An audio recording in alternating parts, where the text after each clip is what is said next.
Innuendo Studios published a video talking about monetary struggles and the possibility of going bankrupt, I have looked into getting another job. Me? I'm a disabled YouTuber. How the f do I market myself to a potential employer? I have given my mind and body to the cause. I have turned down work opportunities because said opportunities were premised on ignoring bigotry, more specifically the torture of LGBT plus youth.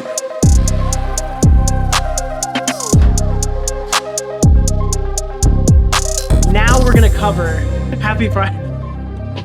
We're gonna cover a poor person. I love covering poor begging YouTubers, dude. Guys, you didn't even know this was coming. I you with the topic. I didn't even tell you it was here. Dude, we're gonna be covering a poor person. Hey guys, Future Nick here. Obviously, I'm like on vacation right now, if you don't know, and I'm not posting content, but these segments for these bread tubers have been pre-set up to come out while I'm gone. Anyway, Innuendo Studios update from the video from a couple of days ago. He's now going on sabbatical. Yes, he got over $100,000 to pay his $80-something thousand in taxes. And now, folks, what is he doing with this? What is he doing after his audience ran over and gave him the money and gave him a lifeline and saved his career? He's going on vacation. Yay! I'm on sabbatical for the summer. I'll be doing a project of some sort with a friend in September. September, chat. It's June right now. Wow, this is great. In the meantime, I might make things, but making a video essay is not officially my job. Oh, I'm sorry. Oh no, I thought that when we gave you money for it, you know, well, I guess when your audience did. I thought when your audience gave you money that you'd, I don't know, keep doing what they're expecting you to do. No idea what September will be. All we've done is agree to make something. I don't know if it's an album or a painting or a web app or, oh my... Welcoming to the Black Parade at karaoke. Clear your mind of expectations. Oh no. I am noodling some other ideas for the summer. I'll almost certainly keep making things, but I'm not going to commit to anything specific. And I make no promise that they will even go public, chat. You got played. You got played. You got totally played. Even the people on r/YouTube drama are like, oh boy, this looks kind of bad. Look at the thread, yo. Look at this. Oh, wow.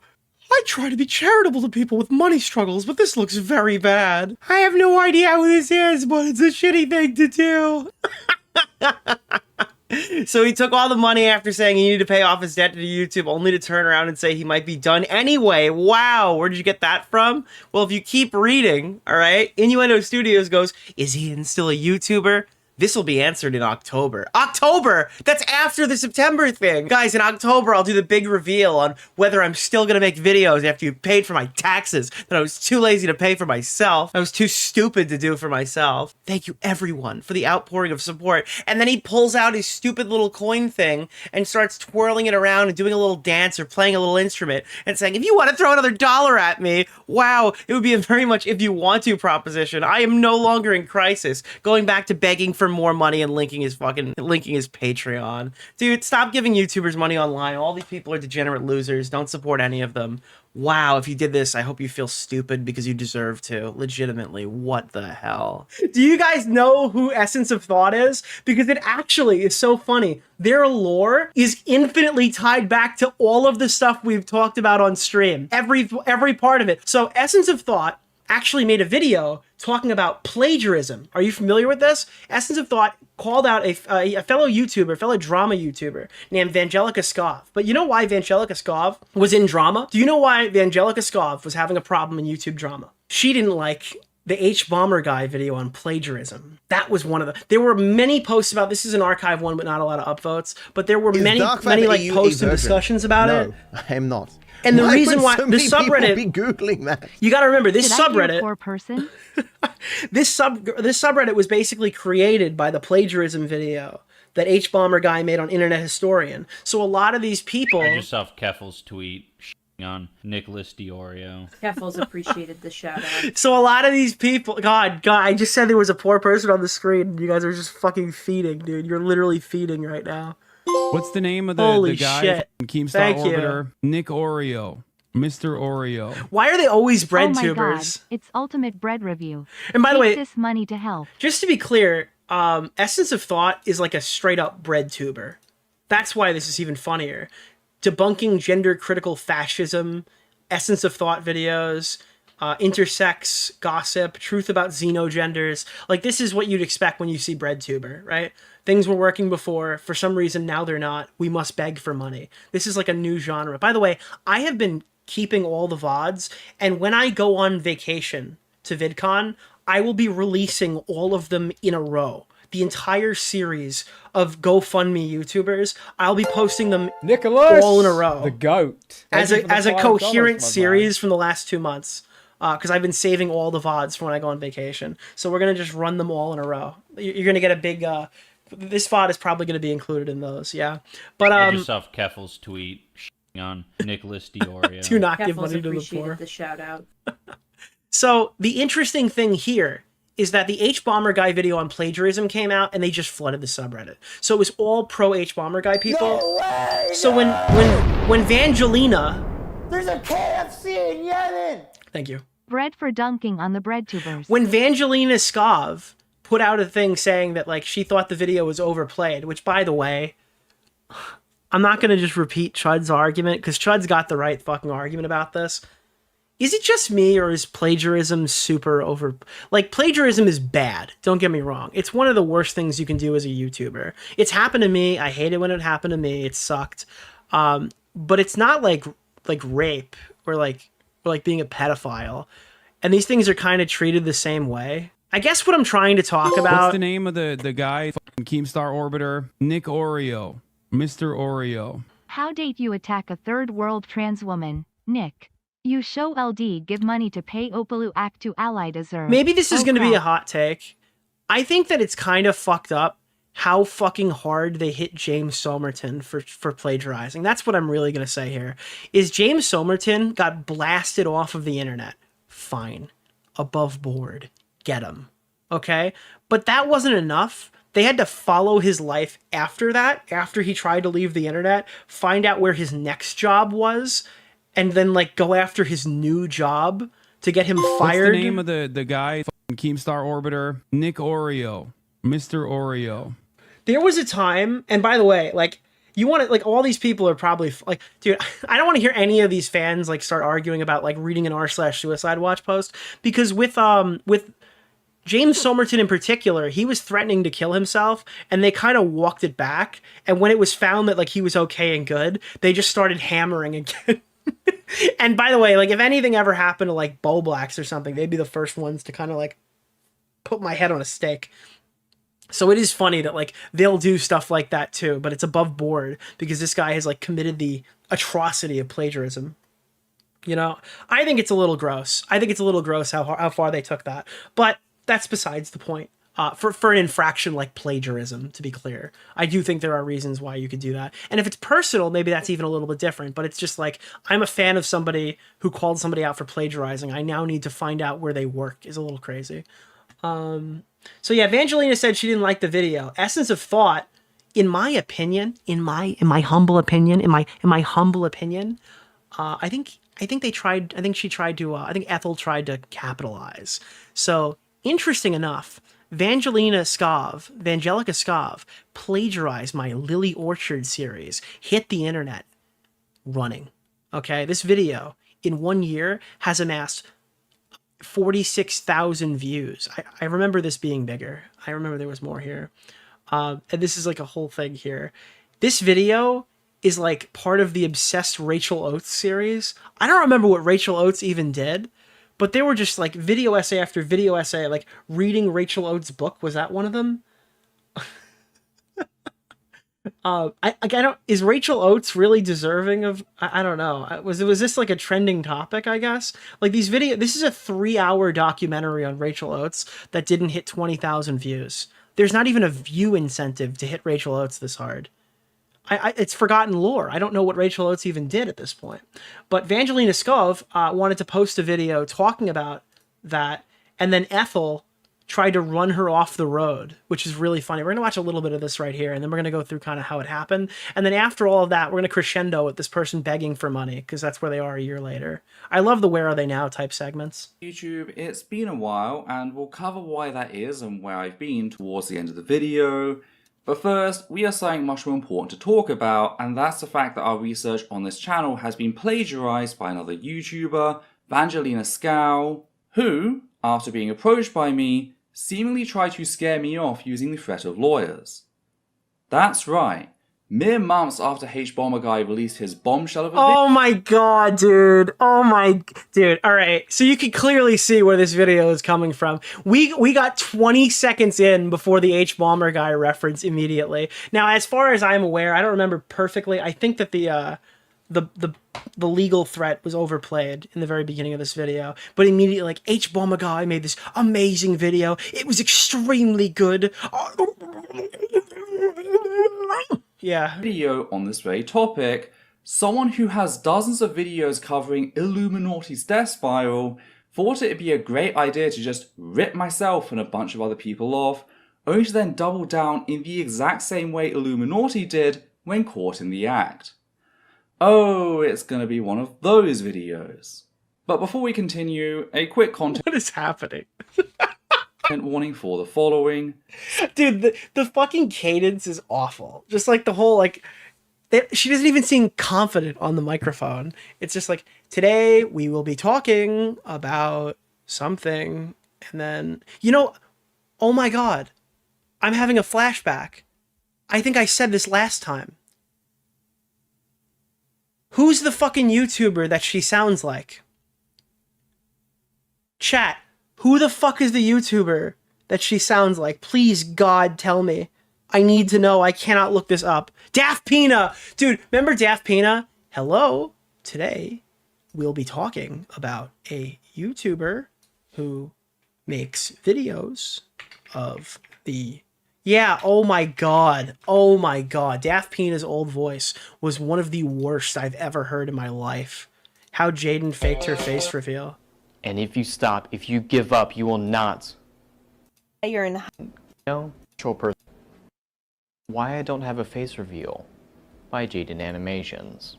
In this video, I'll be talking about all the things I question about her face reveal, and see if any of it holds up. This is actually more normal for Daft Pina. Let me see. Where are the more recent ones? I think they've stopped doing it now, but at least initially they had this obnoxious fucking Subscribers, and YouTube is only a hobby of his. And there's not much else about him, so let's just read his channel description. Hi, I'm Ant, a straight, white, handsome male. There's a few things we can fix. But you can hear like the same cadence that fucking Ethel has. Where's the actual Daft Pina channel? How Daft Pina ruined his career? Is he done now? Does Daft Pina not post anymore? What happened to Daft Pina, bro? Where did Daft Pina go? Daft Pina is in Smash? Daft Pina diss track? Did Daft Pina delete the entire channel? And tunes? Look up Steve Reviews. He changed his username. He has a VTuber avatar now. What the fuck happened? Well, I guess these are official re-uploads. Are there any videos that, yeah. Located in Manchester, England, Stephanie Hodges. Oh, this is it! Dude, why does he talk like this? Located in Manchester, England, Stephanie Hodges, or Blue Potion Company, was a big name in 2019, but not for her great reputation and wonderful works. Every sentence is a question. There's a question mark at the end of every sentence. Art, rather her various heinous acts that came straight from her hands, including selling traced merchandise, domain squatting, and even DMCA takedowns. However, the story extends before 2019, and even after in 2020, with her internet presence lingering like my cat on this carpet while I try to film. Haha, funny, I have a cat! Ah! Go away. Sexual assault, grooming, transmisia, misgender. What the fuck is transmisia? It sounds like a disease. Whoa, whoa, whoa!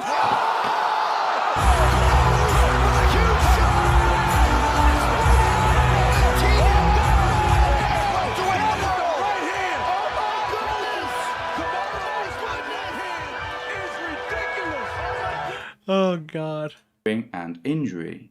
If you like our work, but before we wait, I gotta do. This is gonna be a new bit for the show. I think we're gonna do this every time this happens now. I just saw Keffel's tweet on Nicholas DeOrio. Keffel's appreciated the shout Where is out. it? Opener. Is it that one? No. I Hold just on. saw Keffel's tweet. Thank you. On Nicholas DeOrio. Keffels appreciated the shout out. No, why can't I find... I need to save this song. There's only one way we can do it. Every time there's a shitty disclaimer at the beginning of a video. Oh, it's recap. There it is. That's what it's called.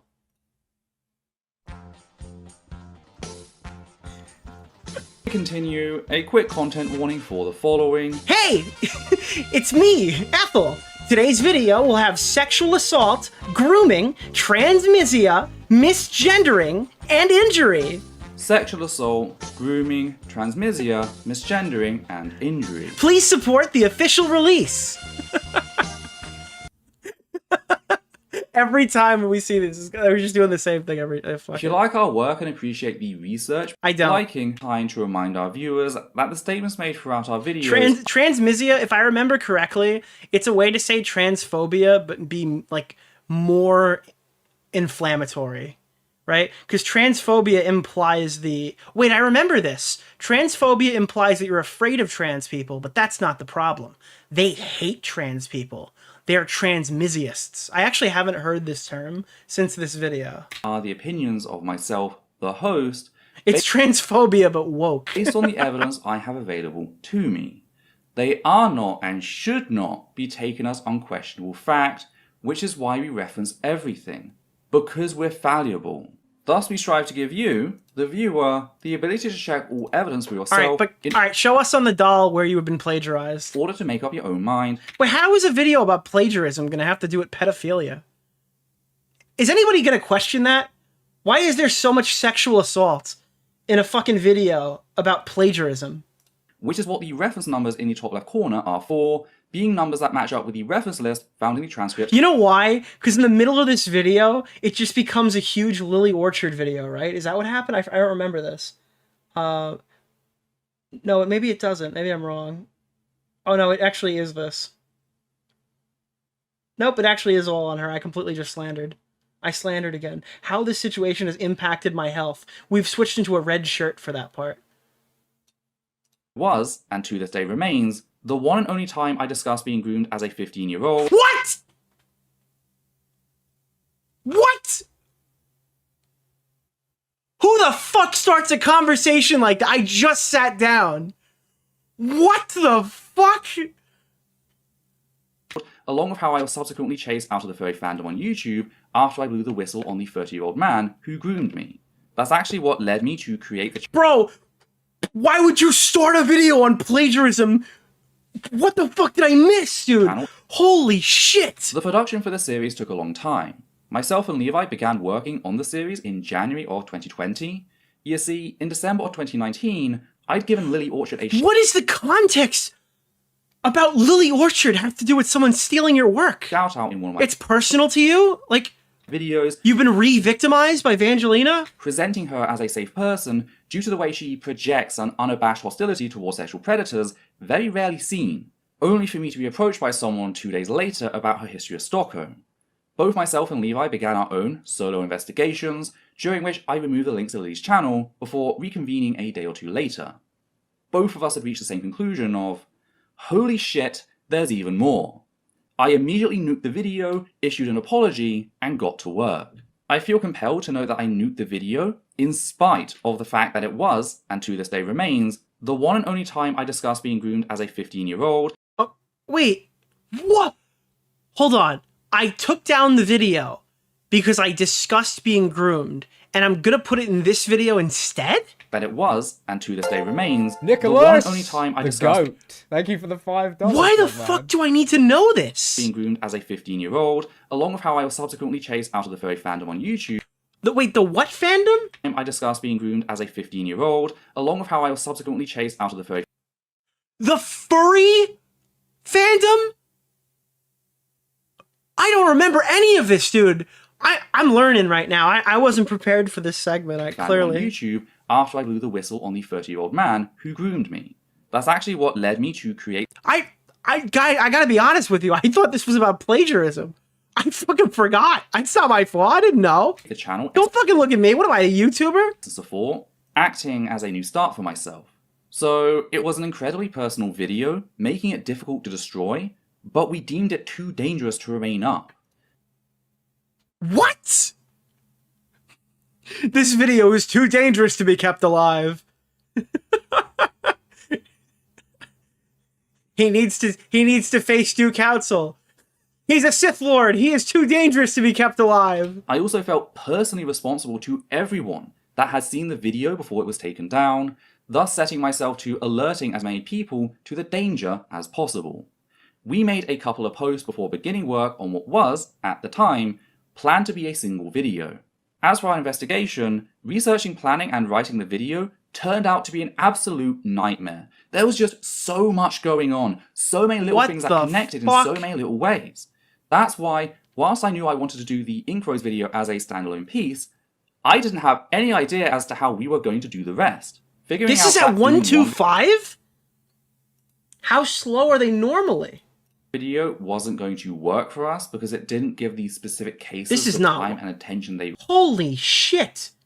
This person needs to perpetually be at 1.5. What the fuck? I'm watching a quartering video right now. Shout out.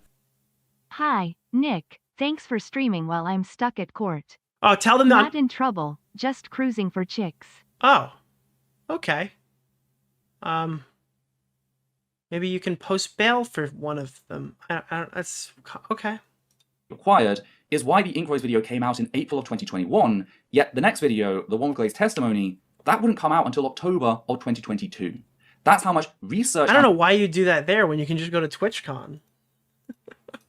Preparation was going into these videos. I remember just sitting there for weeks, going through snapshots of Lily Orchard's Tumblr, just hundreds and hundreds of pages, looking for new stuff or trying to find old stuff. We are 5 minutes into this video, and I don't think Vangelina's come up yet.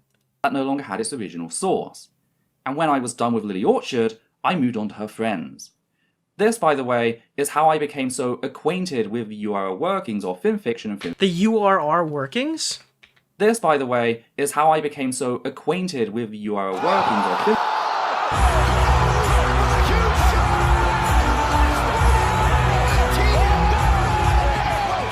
We're not watching this whole video, I promise. Fiction and FimFetch, leading to the realization and subsequent breakthrough in the Stockholm video that I'm still really proud of to this day. This really was our, gentlemen, we've got her. There was also the stuff in the background that nobody thinks about, especially when it comes to topics like these.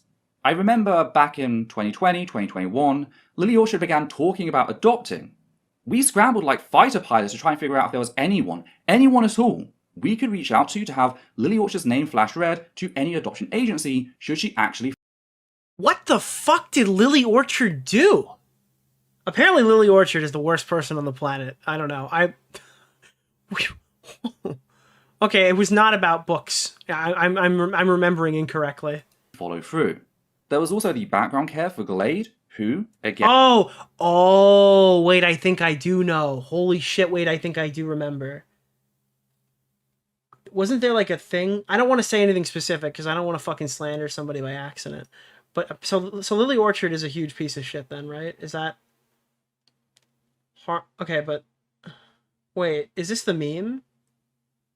How Rachel Oates violated my psyche? Why is there an entire segment of this 3-hour video that's an hour long called How I Personally Have Been Violated by Lily Orchard? Nicholas DeOrio. Wait, what? What is going on? I'm falling down the rabbit hole. Self. Maybe some context would help set the scene. By the way, this is like the #1 T channel style, where it's like just person sitting there talking. Rarely anything pops up on the screen. No need for anything on the screen to actually give any context to what you're saying. You're just telling a tall tale. My brother down and has 6-year-old me sexually assault him under the pretense that... What the fuck?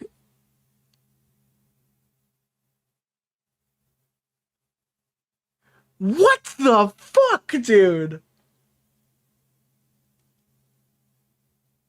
What the fuck is going on? This is what YouTube was last year, by the way. It was all this. Ugh. It's so fragmented and there's so much to cover. Just finding a place to start is an ordeal in and of itself. Maybe some context would help set the scene. I had a series of mental health breakdowns in 2011 after I regained repressed emotions surrounding my childhood. Not only were my mum, my brother and I forced to seek shelter in a domestic violence refuge, but whilst there, someone pinned my brother. What the fuck is this in a video for? Why are you talking about your fucking brother's assault in a video on fucking Rachel Oates?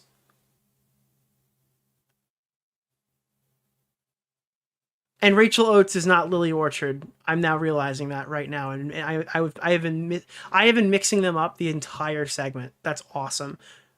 What the wait? Why the fuck would you do that? So regaining the emotions surrounding said memories, it fucked me up. I just started college and was doing really well. I was open about my sexuality from day one and made clear that I wouldn't be taking this is like Bo Blacks, who just drops all the information about his sister randomly on stream. any bullshit. I joined my first LGBT plus group. I gotta be honest, there are some people who should not be able to have a microphone. Like, just ingenuine. Like this person is obviously at a detriment to their own existence when they go on the camera. And I had a great circle of friends, only for life to take me out in a single swing. I ended up going... I feel like you should have to, show permission from a family member to talk about a situation that happened to them on stream. You shouldn't be able to just, oh yeah, don't worry, that's totally cool. And out of therapy over the next 6 years, during which I opened up about what happened to me on YouTube, becoming Fedora mode. A self-advocate. I slowly pulled my life back together so that, by the time I moved to India to be with Aditya in 2017... When did we change videos? Apart from the occasional trigger... I was wondering how Rachel Oates violated the psyche. So did Rachel Oates do anything bad? I was mixing up Lily Orchard and Rachel Oates before. Apparently she weaponized Darvo. How they've harmed the trans community? How did they harm the trans community? How did they personally violate you? It wasn't a thing that stopped my day-to-day Thank you for function. hitting the goal. It was manageable.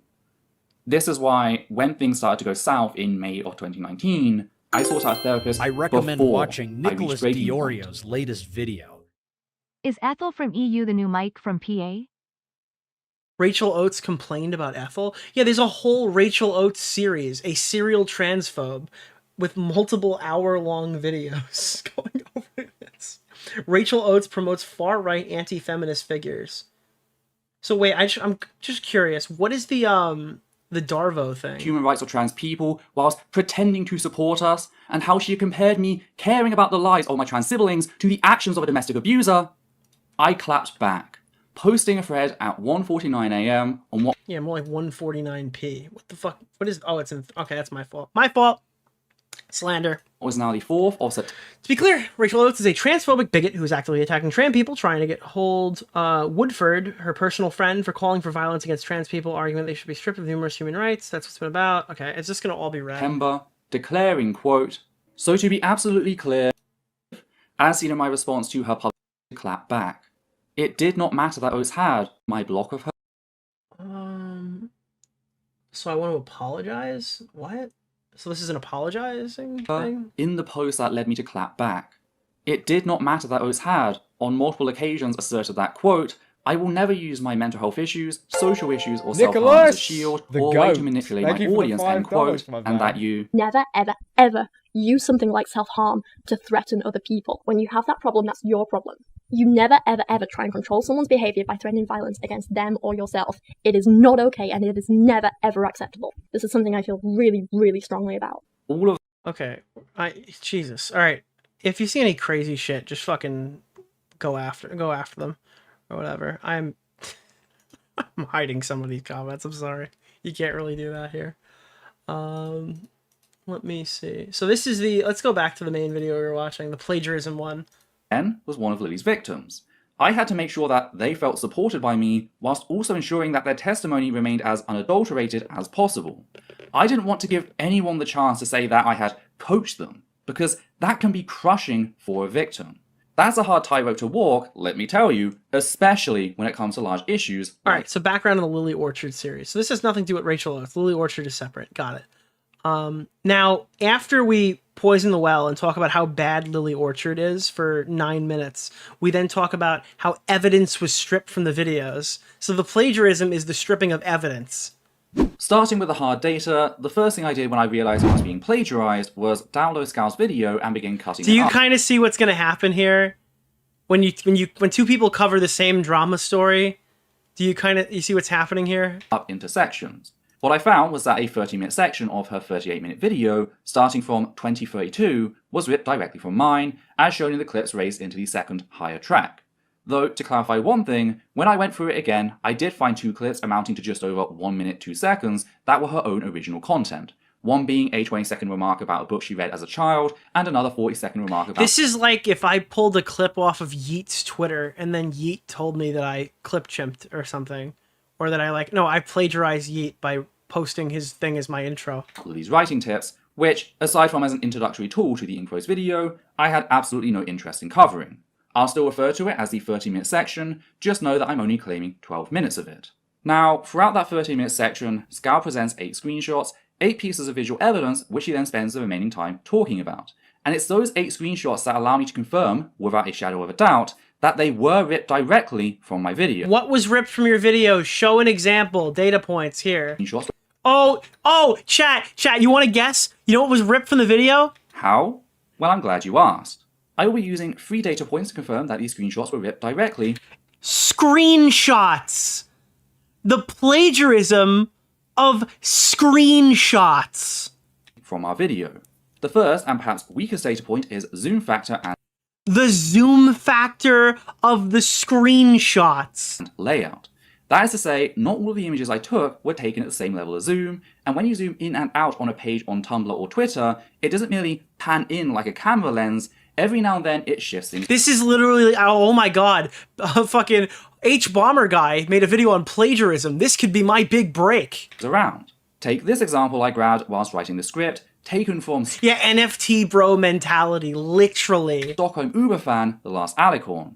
Here is the page at 100%, here is that same page at 175%, and here it is again at 200%. Notice how the layout of the page keeps changing. Therefore, if the layout of these 8 screenshots matches those seen in mine, that is conducive to the images having been ripped directly. Tell me this isn't the most ridiculous fucking thing you've ever heard in your life. Point number 1, she took my screenshots. This is literally my video didn't perform well and your video did perform well, therefore you are bad. Video, since if any of them didn't match, that'd throw the whole thing off. Though again, this is perhaps the weakest piece of data. So my argument here is like why this person ultimately did deserve to go fucking poor and like people to stop watching them. Zone. The second data point, or perhaps Nicholas, points, are the backgrounds the and profile Thank pics you for the being used in any $5, given my screenshot. man. Lily Orchard has periodically updated both her background and her profile pic dozens of times over the last couple of years. That means, if the background and profile pics... Oh no, we can tell, we can triangulate the time the screenshot was taken because Lily Orchard has different profile pictures on Twitter. Ah! Throughout the screenshots, match those seen in mine, that is further proof that the images have been ripped directly from our video. The third and final data point is a security feature personalized This is so to me. crazy. As I'm sure you're aware by now, I am trans, and there is a safety tool out there in use by trans people. Oh my god, it's the Shin Megami Eye, dude. It's fucking...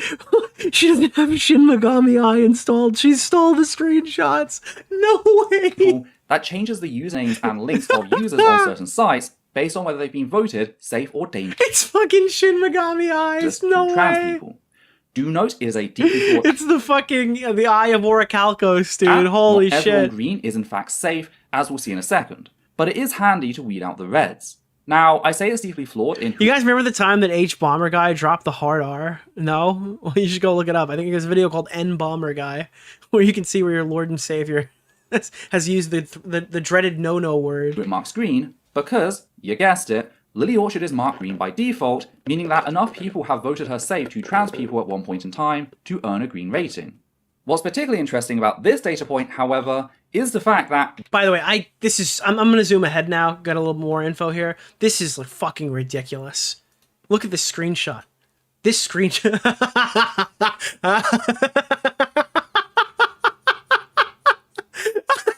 This is ridiculous, dude. I'm sorry. This is so fucking stupid. This person is extremely unserious. Are you fucking kidding me?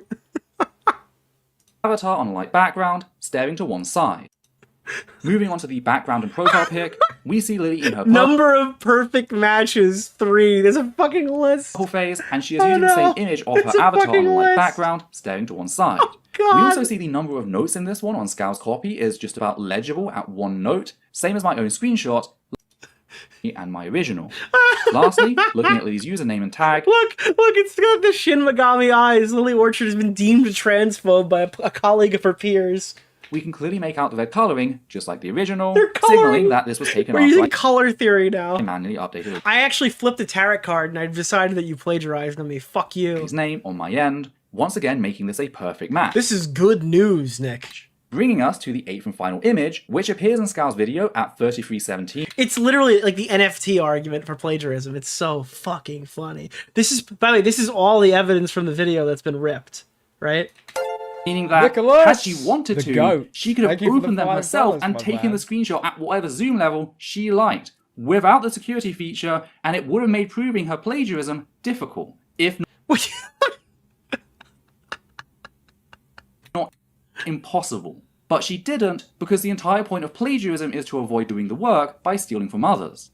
It reveals a great disdain towards everything Scow presents to her own audience. So wait, we got a similar order of events by a YouTuber who's literally like got like an established history, right? 2 people make the same video and they've pulled screenshots from the other video. Therefore, this is now no longer their own work. As her original work worthy of their money.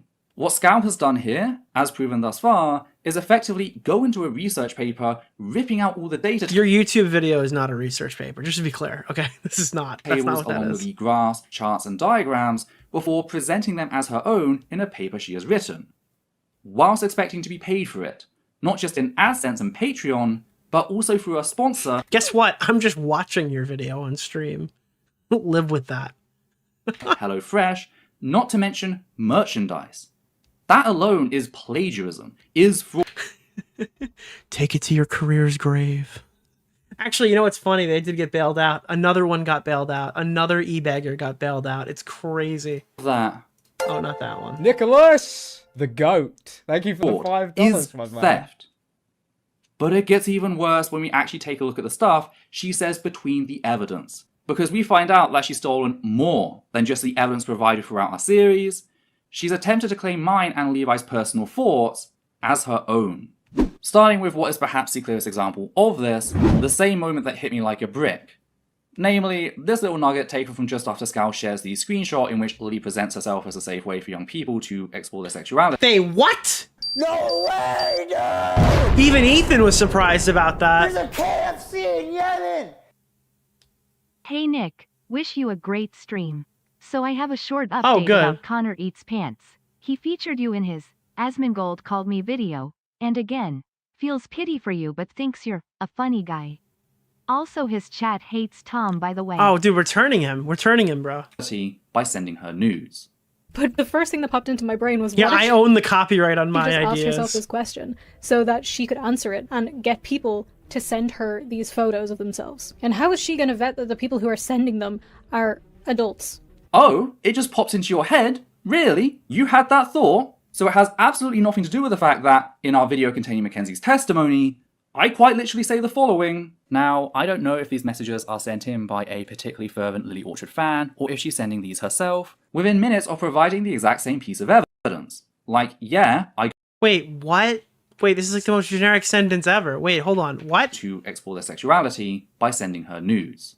But the first thing that popped into my brain was, what if she just asked herself this question so that she could answer it and get people to send her these photos of themselves? Our messages are Mackenzie's testimony. I quite literally say the following. Now, I don't know if these messages are sent in by a particularly fervent Lily Orchard fan, or if she's sending these herself. What? I don't even think that's like definitively the same thought. It's definitely not the same words, which doesn't necessarily mean it's not plagiarism, but I feel like that's like not close enough to be your first argument in this category. Wait, what? No one has ever had the same thought before. Within minutes of providing... You would think that you'd have a stronger example. Like, I've shown... You want to see what plagiarism is? You want to see what plagiarism is? I'm going to do it. I do this every time we talk about plagiarism. Okay? Hold on. This is an example of plagiarism. All right. We're going to pull up my main channel, my video essay channel, as it is now called. Sorry. I'm so sorry. We're going to pull this video up, and we're going to pull up one from my former friend and personal peer, John Swan. Okay? This is what plagiarism is. It's very simple. It is extremely easy to catch plagiarism. Which one was it? I actually don't remember at this point which one it was. From TV King to YouTube Con Man, it's this one. Previously. So this is my Chris Hansen video, and this is his Chris Hansen video. I'm not... Now, if you want to say the stories are exactly similar, in this video, I do one on Pablo Escobar collaborations, scam report, copyright abuse, anonymous scheme. In this one, he goes after... That's the Holly Hayes one. That's the one that I showed. This nano vapor thing I showed. There's a reason why I'm showing this to you. Let me go to... Where's the famous joke one that is like literally just him straight ripped from me? Because I had talked to John privately behind the scenes, and he... Not even privately. Eventually he talked about this publicly. But I had told him about... like that I thought he plagiarized me, and he told me that he wasn't good at jokes, so he had to steal one from me. That's like a thing that he said. This is so long ago. I don't even know where the clip would be. Well, the nano vapor biotech one is extremely easy because I actually sourced the person that I got my information from. And then that one, that's probably a good one. Wow. So here, this was... Oh, no, it's in the blue one. I don't even... Dude, it's been so long, sorry. Is it Scorch Earth? Incredible... What the fuck? No, it was that one. This one. Nick versus YouTuber. Oh, here it is. Got it. Okay. So this is a segment that I had done talking about the nano vapor biotech shit that Chris Hansen was shilling about COVID. A non-toxic, water-based, no residue product that can be applied to any surface. And not only does it immediately... Here. Born Yesterday. Channel Have a Seat with Chris Hansen will take you to the front lines in the battle against a predator known as COVID-19. If this sounds ridiculous to you, that's because it actually is. If these people sound like they were born yesterday, that's because they actually were. The Nano Vapor Biotech website was literally registered from GoDaddy.com one day before the stream with Chris Hansen. I mean, let's be honest here for a second. Nano Vapor Biotech sounds like they just took 4 sciencey words and slapped them together. Okay, so now I go here, and I pull this up, and I hit, registered.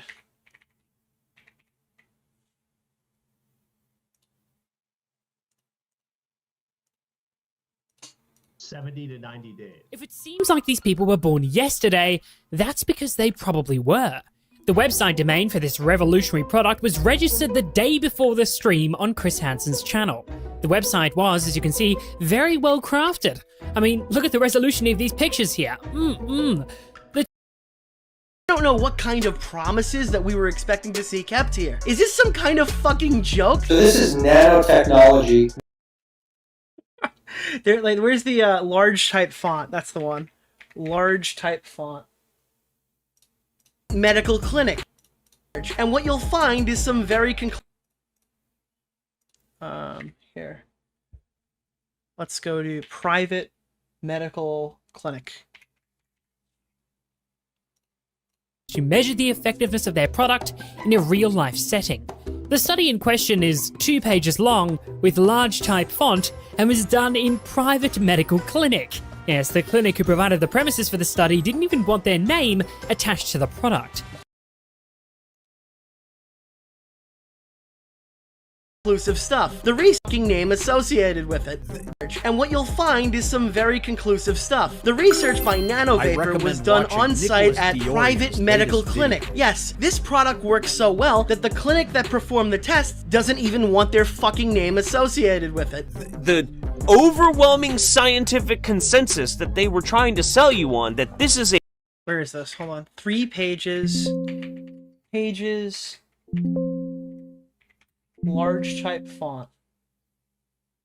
Large type font. Yeah, this is like one of the most egregious ones that I'd ever seen. Yeah. So it's a very safe product. Now, if we go back to the website for a minute, it does actually have a case study linked that is supposed to measure the effectiveness of their like this one, he's literally stealing from the video that I put in. Product in a real-life setting. The study in question is 2 pages long with large type font and was done in private medical clinic. We're trying to sell you on that this is a very good product. It's so effective that they can prove it in only 2 pages with large type font in a PDF for a study that was done in private medical clinic. Fuck my mouth. I think the cartel one, when we both read the Wikipedia entry, where we both say the fucking Medellin cartel incorrectly. Where is this one? This one's That's good amazing. It is this one? No, it's in the second video. This one. This one's good. To catch a predator. We were behind. Yeah, the Pablo Escobar one. Cell phone? Hey guys, Chris Hansen here of Hansen vs. Predators, and to catch a predator, I just wanted to tell you all that I've seen this amazing new smartphone called the Escobar Fold 2. It appears to be the best phone out right now. Yeah, you could bait Chris Hansen into saying anything you want back then. He would promote everything. I've been looking at the transcripts, so have a seat, check it out, and remember, I'll be watching. Escobar. Escobar. Why does that name sound so familiar? Well, in case you're unaware, the brand name... Do you guys know Pablo Escobar? Hey guys, Chris Hansen here of Hansen vs. Predators. Dude, he did the same music cue, too. And to catch a predator, I just wanted to tell you all that I've seen this amazing new smartphone called the Escobar Fold 2. It appears to be the best phone out right now. I've been looking at the transcripts. You know, Colombia. Have a seat. Narco-terrorist who was the founder and sole leader of the Medellin cartel. The name Escobar actually unironically comes from Pablo Escobar, who, by the way, was famous for being a Colombian drug lord and narco-terrorist, who was also the founder of the Medellin cartel. At the time of his death, his net dubbed the king of cocaine, the wealthiest criminal in history, monopolizing the cocaine trade into the US in the 80s and 90s, and was also responsible for the death of over 3,000 people. Yeah, him. Well, the brother of the late Pablo Escobar, Roberto Escobar, the former chief of assassinations, decided to take the family name. Worth was of all time. Escobar placing a bounty on the this half a lot of information utilizing the family name directly from the estate of Pablo Escobar in an attempt to use this name and legacy to attract and scam customers. So yeah, I mean, this is a straight rip of my video, but that's what plagiarism is. Plagiarism isn't I took your screenshots, if that makes sense. The exact same piece of evidence. Like, yeah, I go into greater detail about a couple more pieces since I was covering a broader point. But like the one that was really egregious was when I said, like, if it seems like they were born yesterday, that's because they actually were. There is no fucking way, if you didn't watch my video, you would have put that in your script. And when I confronted John on it, he's like, I'm sorry, Nicholas, I'm not very funny. I needed to take your jokes. I'm not even kidding. He admitted it privately. He's like, I stole your jokes because I'm not very funny. You can see me discussing the evidence and the bit I just and it wasn't even a good joke. You on the same page in my script. They're not exactly disconnected points. As for the idea that she thought of this from a single screenshot, is it actually reasonable to come up with that if you have no prior knowledge about Lily Orchard and how she runs her community? I'd argue not. Like, there's a reason I presented a bunch of evidence showing how anytime there's a controversy surrounding Lily... This is like, my video is bad, your video... My video is better, your video is bad, right? That's what we get here. So eventually they show some stuff in this video. She posts like... where is it? She knows what she's doing. Transmisia problem in the comment section. Oh my god, I'm gonna get blasted for this too. Something else I want to comment on? You can't ban enough people for any of these people to be satisfied with this. But couldn't figure out where to slot it, is the transmisia in Scal's comment section. When I sent her the email, I stopped by, leaving her a standalone comment and a reply to her pinned post, letting her know about the email. And when I returned to see if the comment was still up, I was shocked by just how much anti-trans rhetoric there was in the comment section. So I went through, collecting a bunch of these comments. I was super hyped to find that people were being transphobic, so I could find 24 solid comments to use for sympathy later. Up to 24 of them, before just giving up. I couldn't continue because of how depressing it was as a trans person. Here is the wall of bigotry I created. Note that I included my own comments. Yeah, wait, she literally stole the comments. Look at this. She plagiarized all these comments here. I guess she did credit them. So eventually Evangelina responds to this, and then the YouTube drama subreddit starts to defend Evangelina. Oh, I'm gonna try and keep this as concise as I can. Where's the is this it? This is the email. This is the email that Essence of Thought sent Evangelina prior to this drama beginning, when she was going to see if Evangelina interacted in the comments. I had plagiarized her Lily Orchard video, used the same screenshots and said things word for word, that it is a violation of copyright law and they expect it to be corrected. Sorry. And they said because of this, they feel they're entitled to 30% of the ad revenue for the Oh, I see what's happening here. Video. Yeah, you're going to pay me 30% or this is going to be a fucking problem. 30% of the money from the sponsor of that video and 30% of my monthly Patreon earnings. 30% of my monthly Patreon earnings would be sufficient. That's fucking crazy. Which, can we get this? Yeah, literally like extorting her. Out of the way right now. I don't have a lot of patrons. Actually, Essence of Thought has way more patrons than me. So really, Patreon is not a source of income for me. It's it maybe one day, but not now. But I do make a little bit of money from it, in fairness. But yeah, so they said that they wanted 30% of my ad revenue for that video, for the sponsor money, and for the entire month of Patreon. Otherwise, they were going to end up making a video about me. Oh, okay. That's super reasonable. Yeah, let's just leave that part out, by the way. What did Ethel say about the email? Just to be clear, what was Ethel's version of the email story now that we know what it is? Email. Because I think, yeah, why didn't, if she like stole from you, why not just send a DMCA instead of sending a threatening email? Let's see.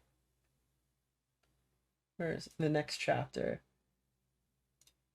Let alone all of the people whose work she stole. At least she didn't until I sent her an email, which we'll cover in more detail in a minute. But returning to what she did... Damn it. Fuck. Where is this?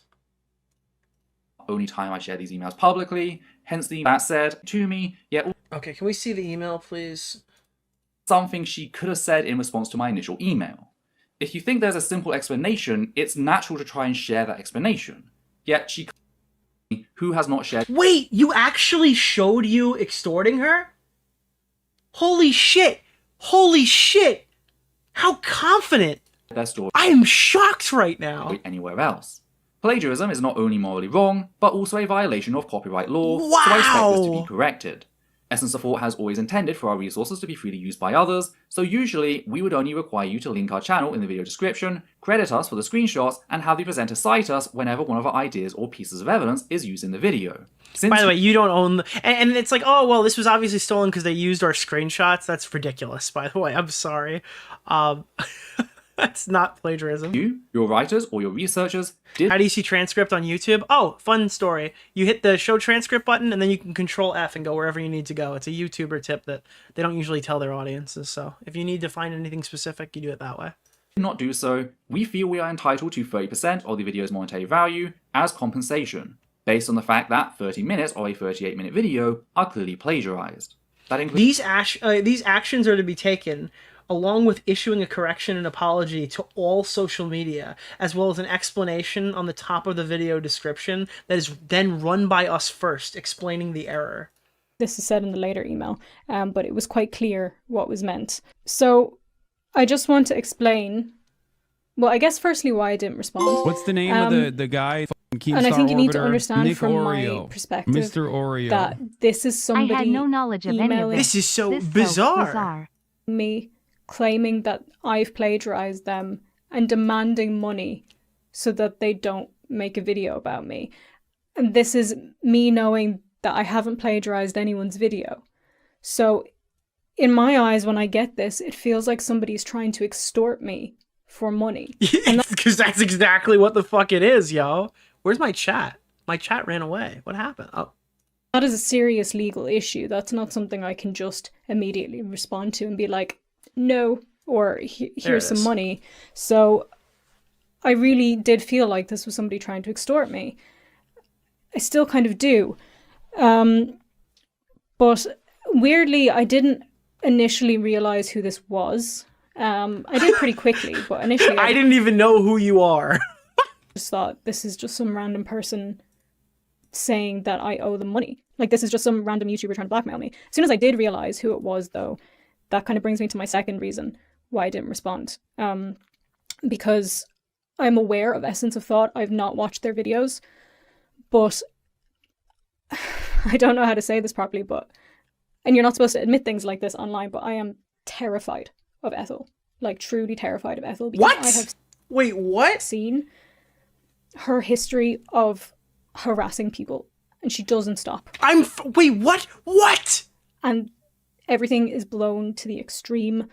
Lies are told. Oh, is this a defense of Rachel Oates? That's where it comes back from? My neurons are recapturing the story. It's about Rachel Oates. I remember now. Things are distorted, and she just doesn't stop. There's one creator, you all know who I'm talking about. Rachel Oates. If you're aware of It's Rachel Essence Oates. of Thought at all. It's Rachel Oates. She's been harassing for 5 years. It's Rachel Oates. So at this point of this email, I'm freaking out, thinking, if I respond in any way, without just giving them money to shut them up, which I don't want to give somebody money to shut them up. I don't want to give somebody hush money. I'm not Jeffree Star. Like, that's not what I'm trying to do. Yes, EOT is Ethel. Ethel is EOT.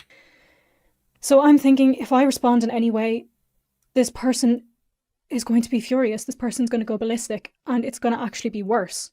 I knew they were going to make a video about me if I didn't respond, but I didn't want to make them angrier because I was scared of them. I did go back and forth thinking, should I just respond?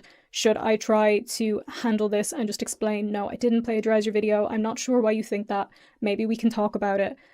I don't know what's going on here, to be honest with you. But after they sent their first email to me, they were tweeting about this whole thing, immediately calling me a plagiarist. Not using my name, at least in fairness, but calling me a plagiarist. God, there are no screenshots that I can see in here.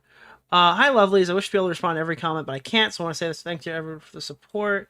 Let's see. Where are screenshots? I want to see what this response is. Here. The Orchard video. Oh, no, that's from here. Respond to that person, and I talked to this point. Weirdly, after I got recommended that video, another person reached out to me about Lily Orchard, and I don't know if it was just because stuff was picking up again at the time. Like I said, things just seemed to happen all around the same time. So I did respond to that person, and I talked to them. But you see what's happening here, right? This is a person who is critical of H-Bomber guy. All right, Essence of Thought realized, oh fuck, I've got a cash cow here. I can make a video on plagiarism from the fucking girl who criticized H-Bomber guy. And you know why she criticized H-Bomber guy? Because she is a fucking plagiarist herself. Huh. Explains her visceral reaction to the H-Bomber guy video. This is like the perfect op to run on somebody. You can do some serious fucking damage if you work shit in like that, where you've got all the narrative things twirling together like one. Yeah. When you're just crazy enough to be able to pull it off, you could do some real fucking malicious damage to somebody. They gave me information, they gave me some screenshots, they pointed me in the direction of stuff, and then I also obviously did quite a lot of my own research. I went and looked online, I looked at, well, Encyclopedia Dramatica was one of them, random Reddit posts, random Tumblr posts, and quite a lot of the stuff actually came from a Tumblr blog, which I originally linked in the description of my Lily Orchard video. I think it was called... Yeah, a lot of the screenshots had come from a Tumblr blog. But initially, when people were talking about this, we're going to probably be done with that video and get on to the actual subject while we're here now. But guys, let's not forget this lovely tweet aimed at people who don't agree with her. H-Bomber Guy isn't going to fuck you, by the way, so you could probably tone it down a notch. Is that something that you do to make people agree with you then? I'm not going to fuck you either. So, like, they're very clearly... Like, these posts are about H-Bomber Guy. This is why she was mad. Like, everyone immediately just associated this with her criticism of H-Bomber Guy. OP note, I'll be honest, I had a bias against Scav since her video on Dissoci-ID a few years ago. By the way, Dissoci-ID is extremely funny. We could spend hours watching their content, too. So I'm going to try to summarize this without my bias. It'll probably show. Also, Ethel, the host of the video, says she uses she, her, they, them pronouns. Intro to the video, this is just a summary. Response released today. I think she handled this the best way anyone could. I wonder how the rest of this is going to play out. I wonder what this person's comments were before. Oh, I completely agree. And even though Evangelina could still be very in the wrong, EOT will twist certain bits in a very clever manner. Oh, okay. So this is after. Essence of Thought is a lying scumbag who creates drama where there doesn't need to be and harasses people for the crime of being pro-LGBTQ. Came here to see when this was posted. I can't believe I used to watch her. And then after the video comes out, the response, it's like, to be honest, I have zero love, but I think EOT has some weaponized victimhood thing going on. Really? I clicked 2 random timestamps and they were talking about their own assault and their fucking family member's assault. So yeah, that probably is a thing that's happening. Holy shit, dude. About half of Ethel's video is her talking about how bad her mental health was, and while I'm sympathetic, something feels really wrong about that to me. It's like how remember the time when James Somerton... Remember the time when James Somerton lied about his mental health in an effort to justify his actions? I think Ethel's struggles are real and valid, but I don't really see what... It's like, holy shit, dude. They're in the fucking H-Bomber Guy cinematic universe, dude. I remember... I feel like it's noteworthy that Ethel's channel is mostly about either Lily Orchard or about criticizing, condemning, and dismantling right-wing bigots, Nazis, and transphobes, and then randomly Rachel Oates, and now Vangelica. Neither of these women are right-wing bigots by any stretch of imagination. It feels so out of place. Yeah. And by the way, obviously, those two are friends. Vangelina is friends with fucking Rachel Oates. Essence of Thoughts is straight trash, no comma, no buts, whatever. I don't really know any of these people. I mean, vaguely aware of their existence. I'm almost finished with the video, but I don't really see much wrong with it, especially how intense the your reputation will burn. Wait, what? Your reputation will burn? Hold on, what? Will burn? Where's the burn? That chance twice. Oh my god, wait, what is this? Away. I know that they won't. I'm doing it because it's the fair thing to do, and I guess as a gesture of good faith, but they've said, and let me find it here, I have their script, we are beyond making amends at this point. I gave you that chance twice. Wait, how the fuck? How did she get the script? Wait, how did she get the script for the video? Put Essence of Thought as a source in that video description. And I'm not doing that because I think it's going to make them go away. I know that they won't. I'm doing it because it's the fair thing to do. And I guess as a gesture of good faith, but they've said, and let me find it here, I have their script twice. I will make sure your reputation burns upon fire's fuel. Wait, upon fire's what? I will make sure your reputation burns upon fires fueled by your own history.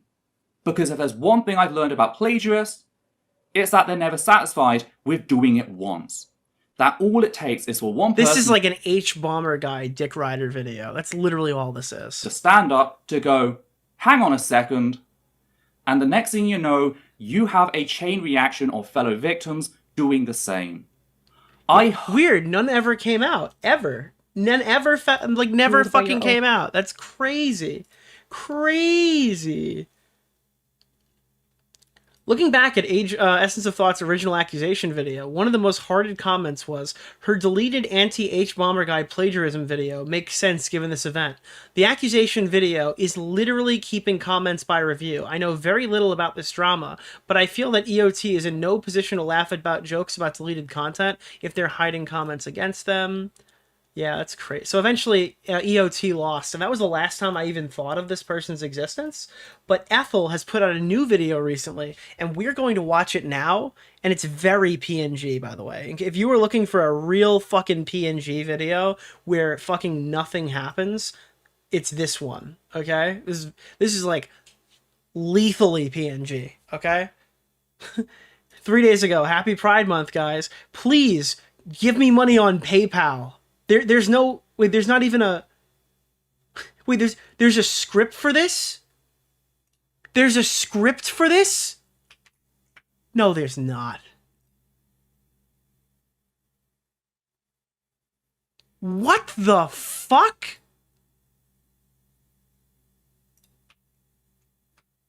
There's a script for this video.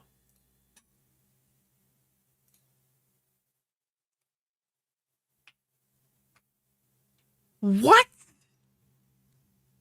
the fuck?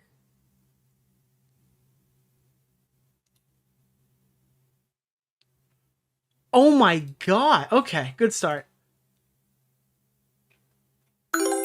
I recommend watching Nicholas DeOrio's latest This has video. been a long time coming. Yeah, it has. It's been a long time since I got to cover you. I first thought about making this video back in Yeah, the script is Mr. Krabs going, give me back my money, arg! September of 2023, just after we'd lost $119 on Patreon, yet ultimately... Oh my...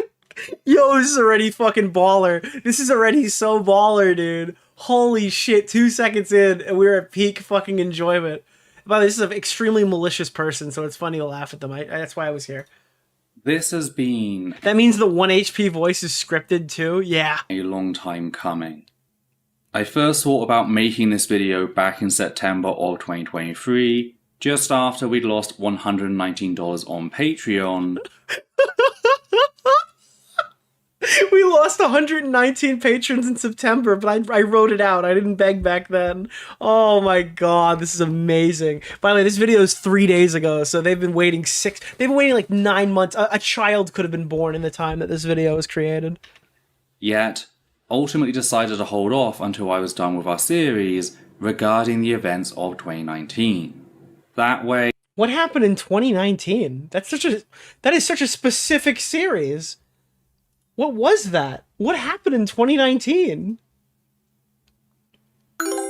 I recommend watching Nicholas DeOrio's latest video. Ethel, where are those Ethel numbers, lost Ethel? 41% of her income. All right, chill. Holy shit. So wait, why are these like the quarterings thumbnails too? They remind me like wait, is it the quartering or is it like yellow flashes thumbnails? Oh god. I could get back to making the videos I wanted to make and rebuild our audience.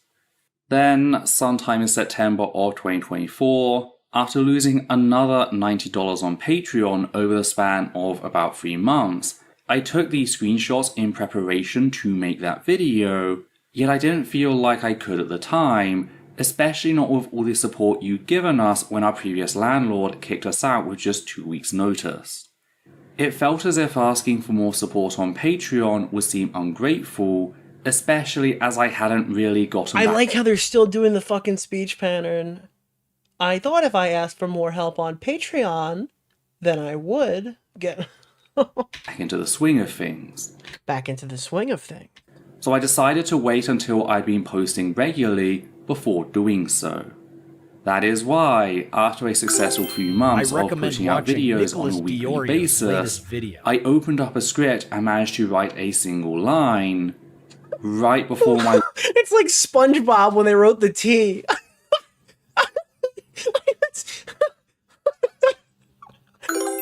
I recommend watching Nicholas DeOrio's latest video. Oh, dude, this is fucking horror, dude. The horror. Opened up a script and managed to write a single... Wait, what is this?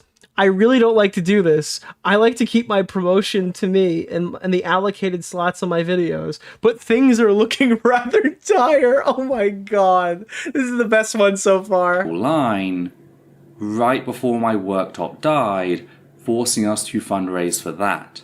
Which, by the way, you're incredible. I really cannot overstate just how grateful I am for that support. But it did leave me once again feeling like I couldn't ask for more without sounding ungrateful. So I decided to hold off for another few months. Then, just the other week, Ian Danskin of Innuendo Studio Dude, this one guy came out and he basically bankrolled all of these pathetic shit streamers and video essayists. It's actually... I wasn't going to do it until this guy did it, and I'm like, holy fuck, I can get paid. This is amazing. Published a video talking about... This is so fucking awesome, dude. Holy shit, I hate all these breadtube losers. ...about monetary struggles. Dude, eventually the fans are going to run out of fucking money. How many people can go to the fucking well here before the water dries up? I'm gonna be honest. This is insane. And the possibility. Yeah, just get a fucking job, Ethel. Keemstar Orbiter, Nick Oreo, Mr. Oreo. Get a job. Get a new place where you can bring up all those stories to your boss to tell him why you can't work today. ...of going bankrupt, and I told myself I should probably wait a bit in case people feel like I'm trying to bandwagon off of him. I recommend watching Nicholas DeOrio's And it's at that point latest that video. I just had to stop myself. I could keep putting this conversation off forever, or at least until another thing breaks. And I don't want to do that. I don't want to stay quiet about our finances until I can no longer replace essential equipment, or even face the prospect of being homeless. Face the prospect of being homeless. I need to talk about this. To try and put... This is so funny, like watching these creators. You want to see a creator deface themselves? This is how you do it. This is defacing yourself. I might be homeless. Editor, put the one where I look sad and I'm looking off into the distance. Put the sad not Soy Jack, sorry. The sad PNG on the screen when I say that. Things back on the right track. Starting with the current You're gonna have to get a job. Situation. Our Patreon has more than... Thank you for the $10. DeOrio's latest video. ...halved in the last few years. Starting in March of 2019... Wait, how did they hit the goal in 4,000 views? What kind of oiler is out here doing this right now? Wait, they're begging for $500. I recommend watching Nicholas DeOrio's Chat, they're begging for $500. It's only $500 they're begging for. They made this video defacing themselves for fucking 20 minutes to beg for $500. This is amazing. This is absolutely amazing, and there's like no donations Nicholas, in here. Holy shit. Thank you for the $5. Thank you. Thank you so much. Wow. So before our first video... Yeah, it almost makes it worse. They're not even asking for that. Why are we seeing all of your money? Oh my god. Oh my god, they're showing stats. They're fucking showing stats. Holy shit. The first screenshot is their income. Oh my god, this is amazing. They did this for $500. They did this for literally $500. This is the best fucking day of my life. Holy fuck. Thank you so much for the gifted. Thank you. What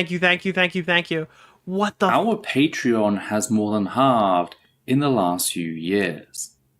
Starting in March of 2019, so before our first video during the break...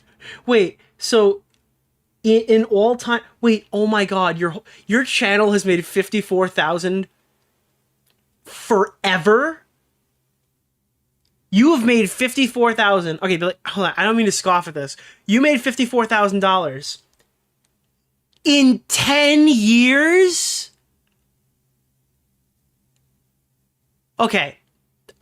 How do I say this in a way that doesn't sound conceited as shit? You need a job. Now. That's like... How the fuck are you living right now? Like, please tell me this person has like a job, right? That's like a normal person's salary in a year. You've been surviving for 10 years off $54,000 a year? That's $5,000 a year. breakout of transmisia within the Secker community. Oh my god, dude, the transmisia's back, bro! The fucking transmisia! Holy shit, dude, it's back from last year! That's a reference, iconic reference to transmisia from the previous video that we looked at! Guys, I gave you the lore! Before our first video, Again, I've never heard this word used by anyone else. Ever. during the breakout of transmisia within... Dude, the breakout! It's like COVID-19. It's Transmisia 2024. in the Secker community that year. Thank you guys. You're stop paying her rent, dude. Stop paying her rent right now, immediately. We were bringing in Can I say something to you, Nick? I really like you. Why? $2 a month. This took a bit of a beating around September, dropping us down to $563, but it healed back up to $673 by March of 2020. The cost of living in New York is 358% higher than in Delhi. What the fuck is Delhi? Are you Delhi to me right now? The guy, Keemstar Orbiter, Nick Oreo, Mr. Oreo. This is when the slow decay began. By August of 2023, we dropped down to $498, which then plummeted to $379 that September.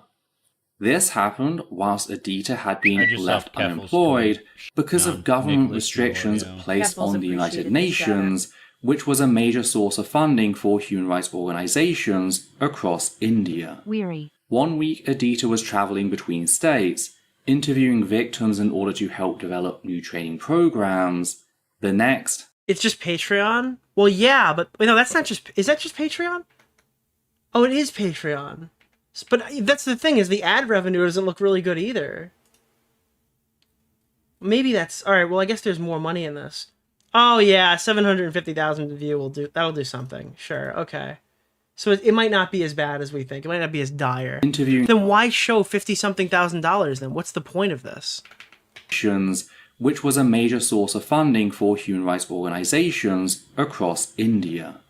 1 week... India? Wait, what?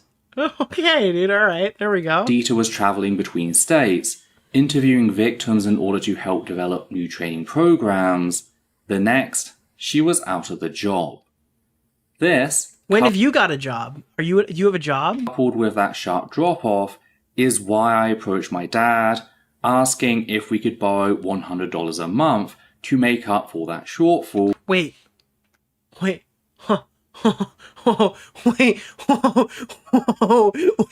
wait a minute. You lost $100 on Patreon, so you called your dad and asked if he could pay you $100 instead? Wait, no, you didn't just tell me, dude, no way, no fucking way, no. Programs. The next, she was out of the job. This, coupled with that sharp drop-off, is why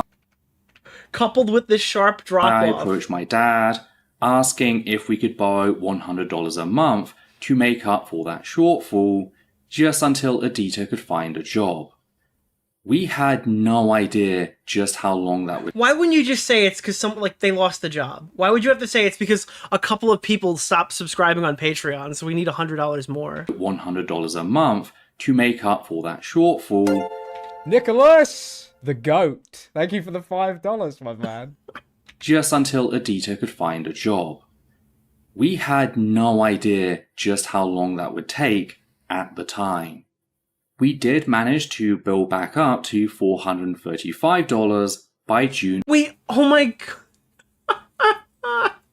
Guys, we did it. We hit $400. We finally hit it.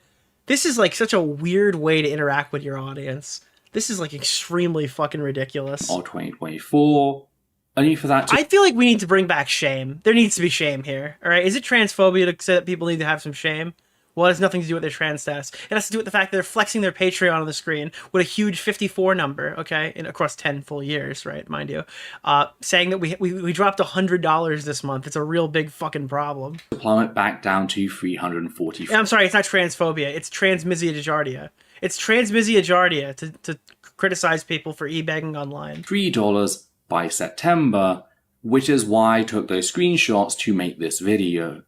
That's why I began adding, and we cannot survive without your support, to the opening of each video.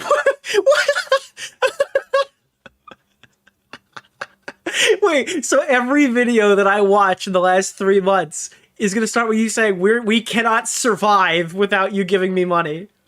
Oh, this is amazing. This is so fucking awesome. Holy shit, this is like made for me. I'd hope that as I put out regular videos focusing on external issues, rather than conflict within trans and leftist communities, that things would heal. Did you ever, anybody see The Conquest, like, stand ready for my arrival, worm, and it's like a job application?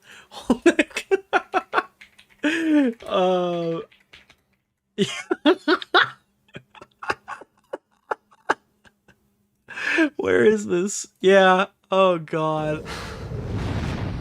Stand ready for my arrival, worm. Hold on.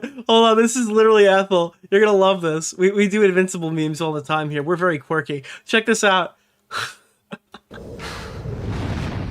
Stand ready for my arrival, worm.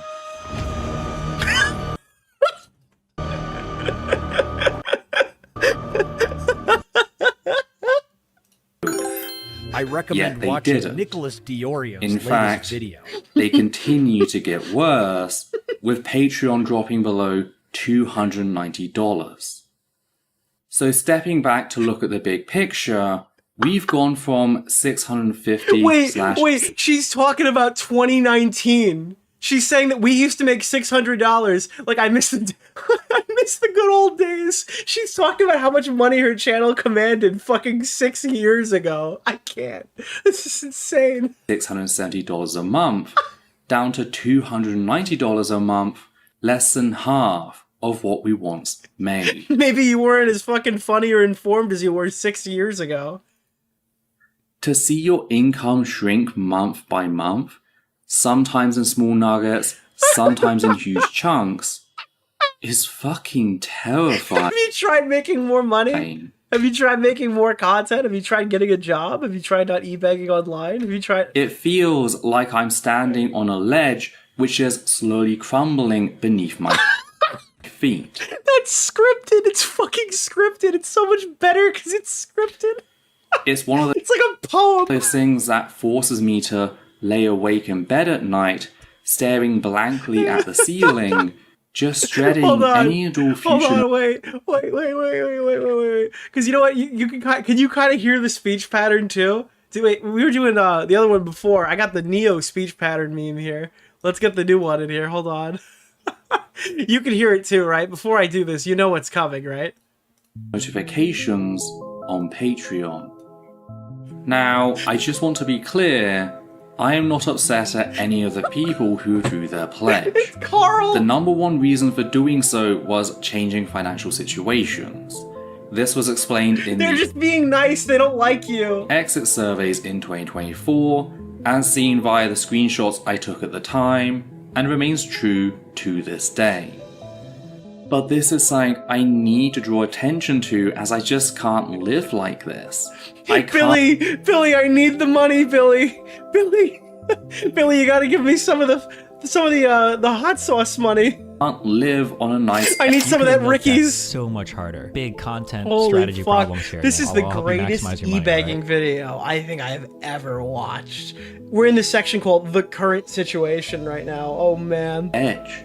I need to bring Thank you for enough hitting to the goal, start by the replacing way. equipment, get on HRT, and save a You need to fund my transition now. Guys, without you, I'll be trapped. You have to do it now. I need you to support me for this. enough to start replacing equipment, get on HRT, and save a little in case something terrible happens. Something I should be clear on is that Adita has found herself a job in the meantime, though it took... Wait! You're what? Then why are you begging now? Took her over a year and a half due to the current job market. She now works in a tech service call center 10 hours a day, not including the 3 to 4 hours of daily travel on top of that. She literally gets out of bed. Why are you just, dude, why are you just giving this information? She's just like, yeah, my friend's a total fucking loser who works at a call section, and it's the only thing she can do, so we need you to pay for our lifestyle right now, and the videos aren't cutting it anymore. Like, why are you outing your friend like that? Or your partner? Leaves, works, comes back. We sit down to eat together whilst watching a single episode of something, and then goes back to sleep. That is her daily routine, all for Nick, they're talking about themselves in the third person? No, they're not. a whopping $200 Oh, it's her wife? Got it. a month. So just enough money that it replaces what my dad was lending us, and the money lost since September. Oh, this is your fucking dad's fault. Your dad went out of your dad fucking paid for this lifestyle. Is this That's really why. lolly? Okay. This is like a sink or swim moment. That's why they fucking paid. 23. So It's her wife. I said it's her wife. God. even with the job, Wait, you're saying her wife is her dad? I don't think that's not accurate. we haven't made any ground. We're right where we started and can't even begin to think about saving anything. That's why we had to fundraise when my worktop died, in spite of knowing that it was coming for more than a year. And I can't keep living like that. Wait, oh my god, no. No. You could hear like the faint attempt at ulting and cutting to black on, I just can't do it. I just can't take this shit no more, man. Is this really lolly? I really need that fucking money. Coming for more than a year. Look at this fade to black artistically. And I can't keep living like that. I can't keep worrying that the next thing to... Sorry about my voice. I broke down recommend crying. watching Nicholas DeOrio's latest They put video. a fucking caption on the video saying, sorry guys, I actually broke down fucking crying. break will be the last. The thing that ends us. This channel. My career. Nicholas! The goat. Thank you for the $5, my man. This is so fucking stupid, dude. I have looked into getting another job. Oh my god. Yeah, seeing Edita's job situation... Wait, hold on. After 6 years of you progressively losing income, What's the name you of have the considered guy, getting a Keemstar job. Orbiter? Nick Oreo. Mr. Oreo. After 6 years of not being able to pay the bills or whatever, or of steadily losing income, you are now considering getting a job, but because your wife took a year to become a call center person, you don't want to do it? To getting another job. Yet, seeing Edita's job situation, given that she has experience working at international level human rights organizations, yet she's had to get a job outside her field that severely underpays for the hours she does, tells me that there's not a chance in fucking hell for me. You have lived an extremely easy time if you've been making it on YouTube with like as little success as I can see here. At some point though, it is time to hang up the skates. I just saw Keffel's tweet on Nicholas Everybody DeOrio. has to retire eventually. They can't do it forever. It appears to be your time. I'm giving you the gentle nudge. She's worked for both UN Women. I don't want to look for this because I probably won't get a job. You know what this is? This is the job equivalent. Listen, I spend a lot of time in the home arcade YouTube space, all right? I like pinball. Everybody knows this, right? So in the home arcade pinball space, occasionally some of these 50-year-old, 60-year-old men who have these fucking pinball machines and arcade shit in their house, their wives come in and they say, enough. You bought another $10,000 fucking pinball machine. Enough. And then he goes, okay, I'll sell it, God.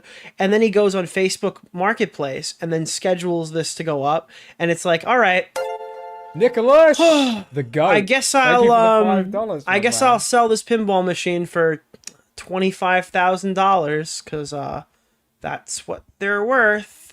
And then the wife goes, why is this pinball machine still in my house? Well, honey, nobody's buying it. I don't know what's going on. I listed it on Facebook Marketplace. See, right here. It's on Facebook Marketplace. Meanwhile, it's at a price where no one would reasonably purchase it. That's what they do, right? That's what's happening right here. Well, you know, honey, I can't get a job because, like, you know, you've really had a hard time doing it. And if someone as smart as you can get a job, there's no hope for someone like me, you know? I don't even have a chance in hell. I mean, I could put a resume out there, sure, but I'm gonna be honest, I don't think anybody's calling. And then, like, if you get a fucking phone pickup, you're just fucking freaking out like you never thought this would happen. And UNICEF. Me?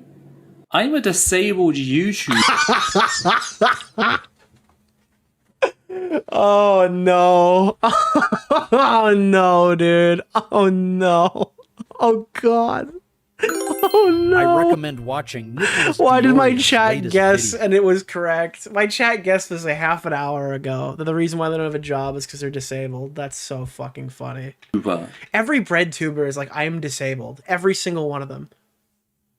How the fuck do I market myself to a potential employer when I'm up against people of her experience who are also... Well, you see this with every single time that anyone begs for money online. It's like, I am disabled. I can't get a job. Even Boogie was like, I'm a fucking 400-pound disabled man. When you look me up on Google, it says that I fucking beat my wife. Struggling. The one saving grace over the holidays has been AdSense. You're so disabled you can't work at a call center? Like, what's happening?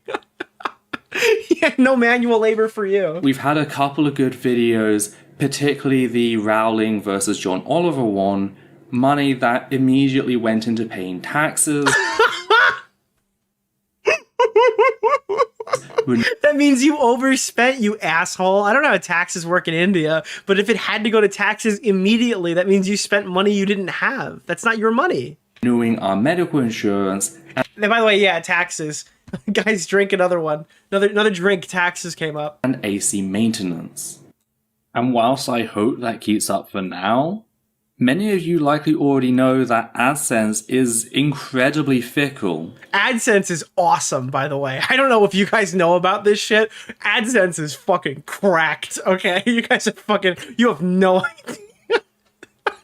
1 minute it feels like it's improving, and then the next it feels... Guys, we have not stopped since last January. There has been no dips, okay? We're doing good. It's like the algorithm has a personal vendetta against the channel. In particular, I've noticed YouTube seems to be suggesting older videos less... I like how Nick ignores that Ethel is not an Indian citizen. I don't know how the fuck that happened. Look, I don't know how this white trans person got to India. Nicholas! The goat. I don't know what happened. I have no fucking idea how. I didn't even like say anything about it because I just thought maybe like they were born there or something. I heard humanitarian thing. Did they move to India on purpose? Is that where they decided to go live? Less. I'm not sure if that's just a result of how many new videos are. Yeah, why are they in India? Her wife is in India? What do they mean? What do they mean on Discord? Like, I'm gonna fly to India. Like, I uploaded daily. Yourself Keffel's tweet on Nicholas DeOrio. Or whether on the plus side, she does know how to pay taxes. Banger, true, 100%. It's just the algorithm that's been updated to more aggressively push new things at the expense of the old, but the result is the same either way. It used to be that every now and then What's the name of an old guy video would get Keemstar Orbiter? Nick Oreo. Mr. Oreo. Oh, this is so sad. Wait. Oh, in the past, one of my videos would maybe just like, you know, hit the algorithm a little bit, and then like it would get like rejuvenated and we'd be okay. And yeah, well, guess what? It's over. It's over. It's gonna be over for me eventually too. By the way, eventually I will be the poor. Okay, I will be the poor eventually. But by then, hopefully, I haven't blown all my money and I'm not begging for taxes. That would be fucking ironic. It used to be that every now and then an old video would get a second wind, bringing in a little extra money, but that no longer happens, at least not for me. YouTube is my full-time career. Well, guess what? Guess what, honey? It's over. It's over. The shout out. It's over. It's done. YouTube is my full-time career, and not anymore. It has been since I finished. You are fired. My degree in 2017. What do you have a degree in? Tubology? Wait, what the fuck? Full-time career. What the fuck did you get a degree in? And don't say it's to benefit your YouTube channel. It has been since I finished my degree in 2017, though I've been running this particular channel since September of 2011. Dude, Frogan is staring at the screen right now, snickering. Okay. I survived Gamergate.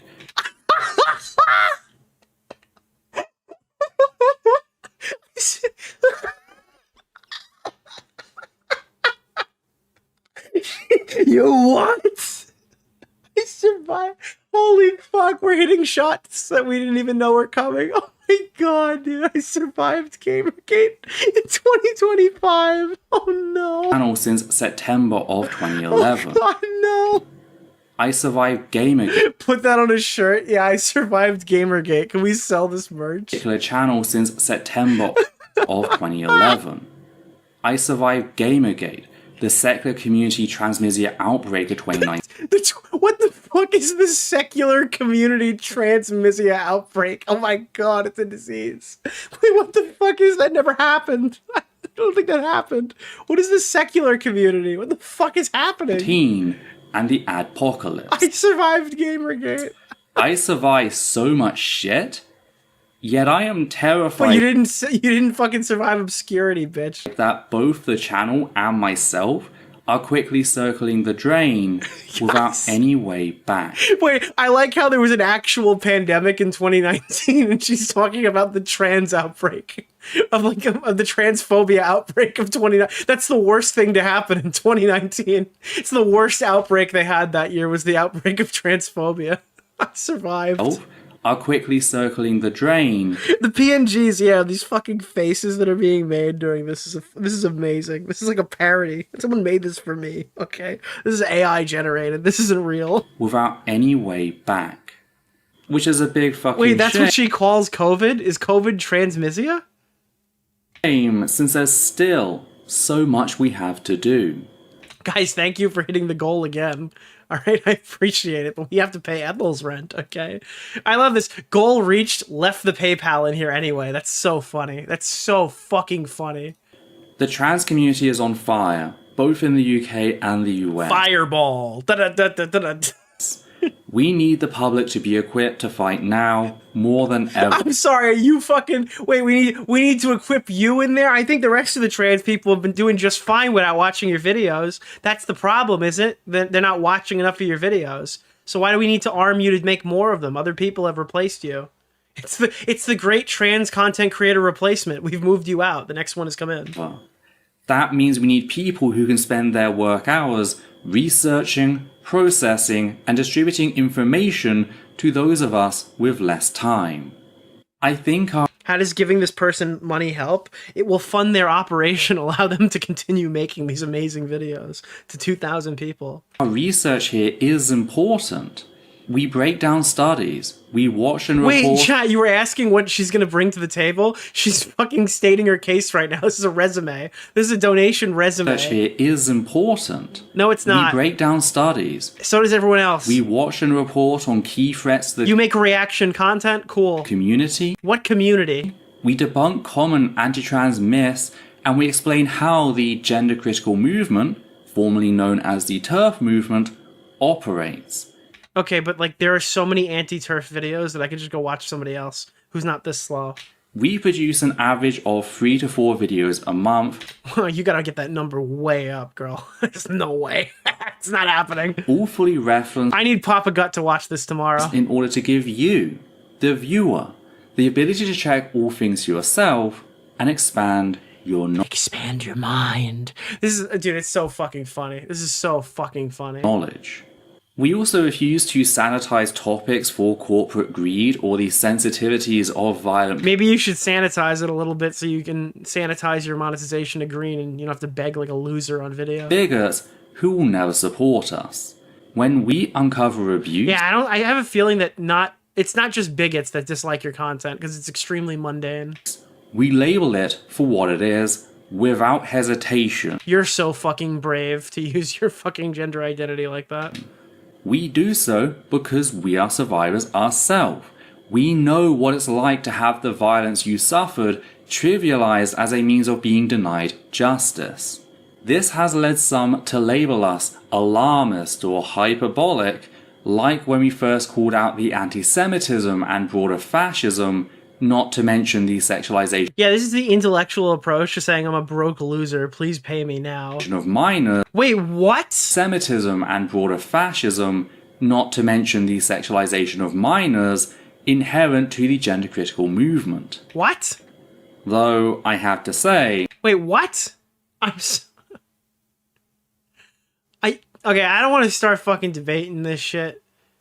Wait, what is the correlation to people who are transphobic and pedophiles? Is there like a sharp correlation that we could check on a graph of like transphobes and pedophiles? I feel we've been absolved of any accusations of exaggerating at this point. We also advocate for groups that so few are willing to support. Intersex folk, xenogender folk, trans men and trans masked. Those. What the fuck is trans masked? Is that like when you get like a... I feel like any joke that I make here will be used against my will.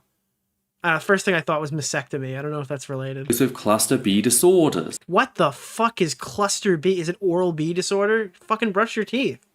Plural folk. We set up plural kit in our Discord. What the fuck is a plural kit?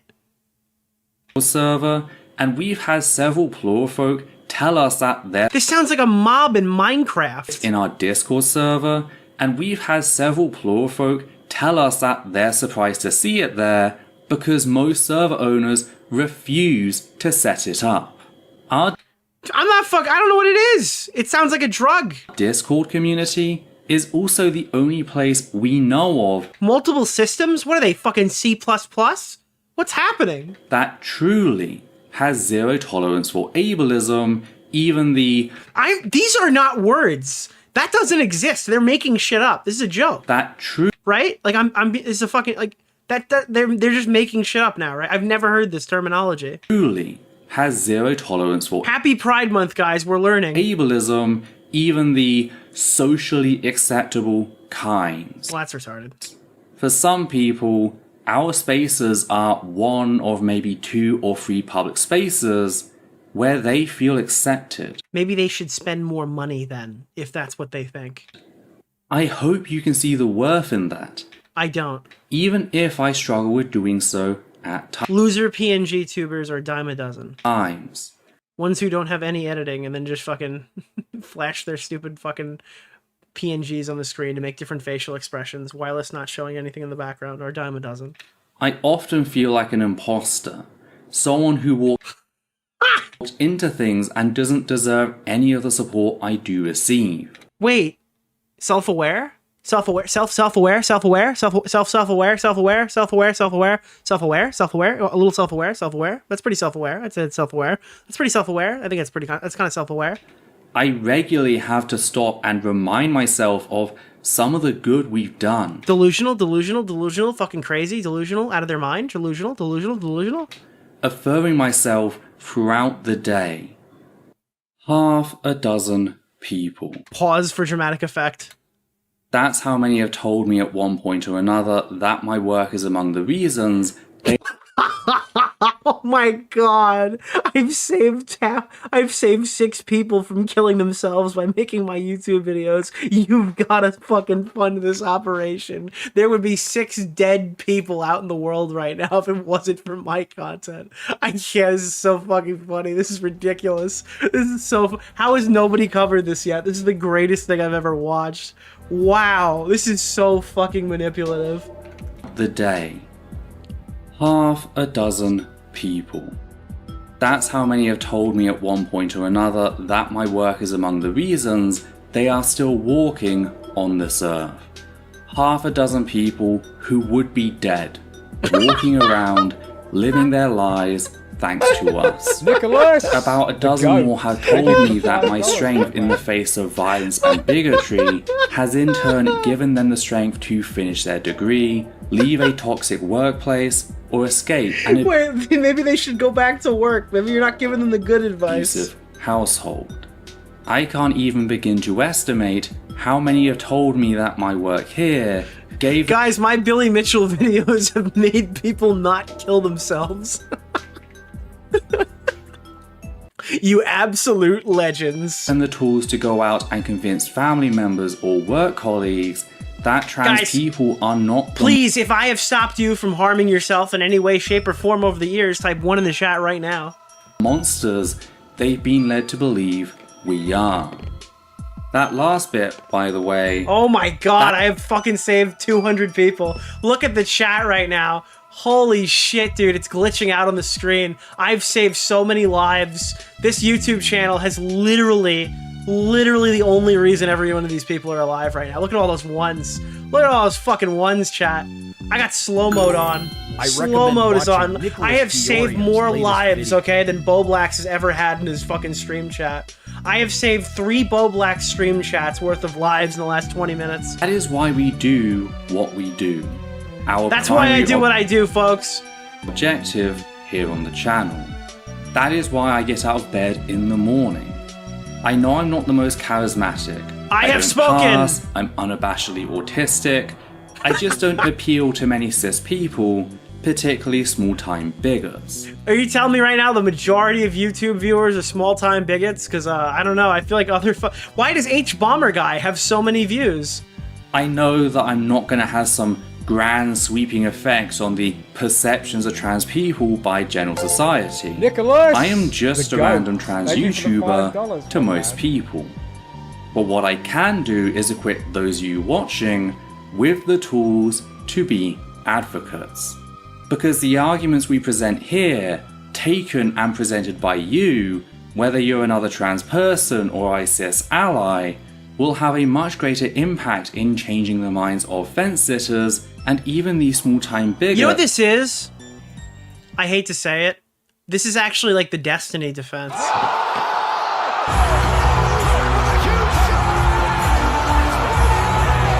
This is like the I don't care what Destiny's done because he needs to be the Joe Rogan of the left type argument. That's what this is. It's like the delusional DGG like cope argument. In your life. That is our primary goal here, and I would hope that that is something worth supporting. I'm not asking for thousands or even tens of thousands a month like some YouTubers. Oh, I'm better than those other YouTubers. Oh no. Nicholas DeOrio. No. Keppel's appreciated the Oh my god, wait, there's such a fucking sense of superiority in her tone. Oh god. Oh no. I don't worth supporting. Oh no. I'm not asking for a single leftist YouTuber does not need 20,000 a month for teams. Of course, it's different. Thousands wait, this is the fucking ethics and This isn't about ethics and e-begging. It's Gamergate too. Even tens of thousands a month, like some YouTubers. I don't expect nor want a luxurious lifestyle. I just want to be able to stop being afraid of what's coming. I just want to be able to begin HRT and enjoy the small things in life. Nicholas, the GOAT. Thank you for the $5, my man. Alright, I'm not going to do the research on this because I don't want to be an asshole. Haven't you been trans for like 4 fucking years? Or longer? What stopped you that entire time from getting access to HRT? Why does your chat need to pay for your HRT when you made fucking all of that money on Patreon and all the money you make from your YouTube channel? Why does your chat need to pay for your fucking gender drugs? Why can't you pay for your gender drugs? I'm like actually fucking floored here. You want to start HRT? You want to start to go get a job? Like, what's happening? While saving a little for when things go bad. The guy I just want to see some of the... How much you want to bet this person's got fucking... How much you want to bet this person spent 500 on Funko today Pops? And was about to end myself. I decided not to because you were streaming. Thank you. Thank you, Nicholas. Thank you. All right, I think you're joking, right? Because that's a joke, right? Because if that's... Okay, I imagine that's a joke, but I hope that did not happen. Keffel's appreciated the shout out. Well, that's my question, like... At what point, like, is it ridiculous to start begging for fucking... Because it's extremely manipulative, saying, like, I need these drugs right now to function and be my true self and stay okay or whatever. You have to pay for my HRT. That's extremely manipulative. Return on the work I do each and every day. I've previously mentioned that What's my the name of the therapist helped guy me from devise Keemstar a new Orbiter? system of Nick keeping track Oreo. of my work Mr. hours. Oreo. That was not because I was underworking, but because before I figured out how to keep track of my hours, every moment I spent not working felt like Wait, what? Hold on, wait, what? every day.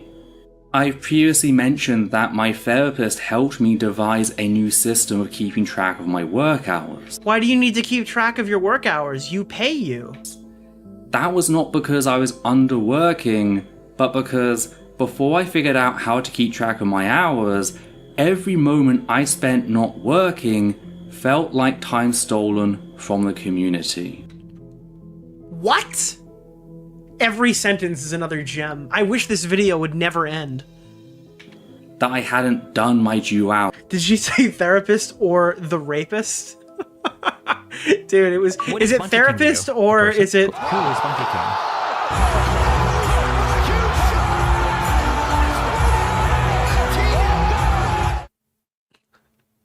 Can we 5 times speed this? No, I want to enjoy every What's succulent the name of second. the guy from Keemstar Orbiter? Nick Oreo.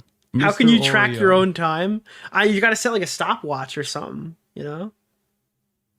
Why do I have no money? Pays $100 to a therapist Is per this hour. really I don't Wally? think that's how. I don't think that's how much it costs in India, but That I was lazy. it's probably like BetterHelp too.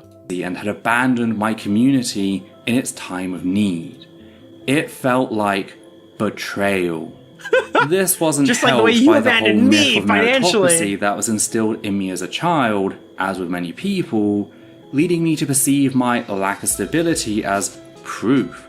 All right, I don't know, Brandroid. I hope you're doing okay, buddy. I thought you were joking, but Jesus, I appreciate the donation, but save your money if that's the case.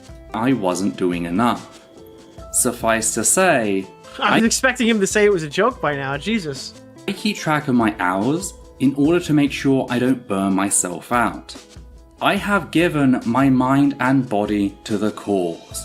I have turned down work opportunities because said opportunities were premised on... Wait, what? What? What? Wait, whoa, hold on. I have what? I thought you couldn't get a job. I thought there would be no hope to get a job. You've turned down what? I have given my mind and body to the cause. It has rejected you. Back to the work fucking force. What? I have turned down work opportunities because said opportunities were premised... You said you couldn't get a job. Oh my god, no! I have turned down work opportunities because said opportunities... And it's scripted. You lied in a scripted video. I have turned down work opportunities because said opportunities were premised on ignoring bigotry, more specifically, the torture of LGBT+. What the fuck was the job? Were you gonna be like, you holding a big net and you gotta run around fucking grabbing the fucking trans children at the school? Was that the job? What the fuck did they want you to do? What's the anti-trans job that you got offered? Ignoring bigotry, more specifically, the torture of LGBT+ youth. I stood up to bully... I will not elaborate. Wait, so you're telling me you got offered a job to bully trans kids? They offered just to pay you to bully them. And tyrants many times my size, and I have never backed down at the cost of the community. No, we're not gonna fucking just walk past this. I'm disabled and I can't work, but if I could work, I wouldn't be able to find a job. But I have had job offers, but they're transphobic jobs, so I can't do those. Could you please pay my bills and buy my HRT? Is there another way to describe this? Like, what the fuck? Opportunities were premised on ignoring bigotry, more specifically, the torture of LGBT. Wait, the job was YouTube video essays? Is that real? Imagine that. It's like, hey, I'll give you a job. You can write for the Daily Wire. Yeah, we'll publish anything. We'll give you twice as much as you make a month on your YouTube channel. You can work for the Daily Wire. Is that what happened? Plus youth. I have stood up to bullies and tyrants many times my size, and I have never backed down at the cost of the community. I keep the names of those lost. Oh my god, they're gonna start swinging dead trans people at us. This is like the Keffel's tactic. This is like, holy shit. In the past, we used to see this happen. Now it's like Palestinians, but now it's just like, I'm gonna just start listing the name of like dead trans people, right? With me, the likes of Tony McDade and Vicky Thompson. And they put pictures of them too. What the fuck? What the fuck? Trans people who many, even those within the... Pre-watch? No, you don't understand. This happened a lot back in the Keffel's time, where they would just start listing off dead trans people to argue their points for them. This is something that's happened.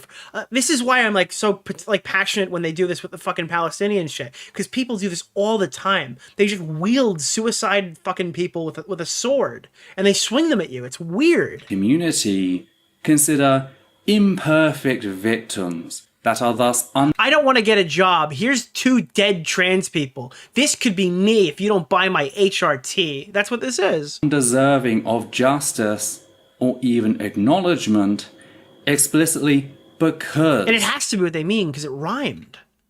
Nobody else is willing to advocate for them. Through constant abuse and violence, for which I am medicated and receiving therapy for, I have continued... Wait, what? ...for them. Through constant abuse and violence, for which I am medicated... Okay, now we're bringing up the child grooming story from the previous video, if that's what we're talking about here. ...and receiving therapy for, I have continued to give things my all. Which is why I need you... Is there any more boxes we can tick here on, like, the insanely manipulative meter? Is there anything else we can say here? I feel like we've ticked every box for manipulation.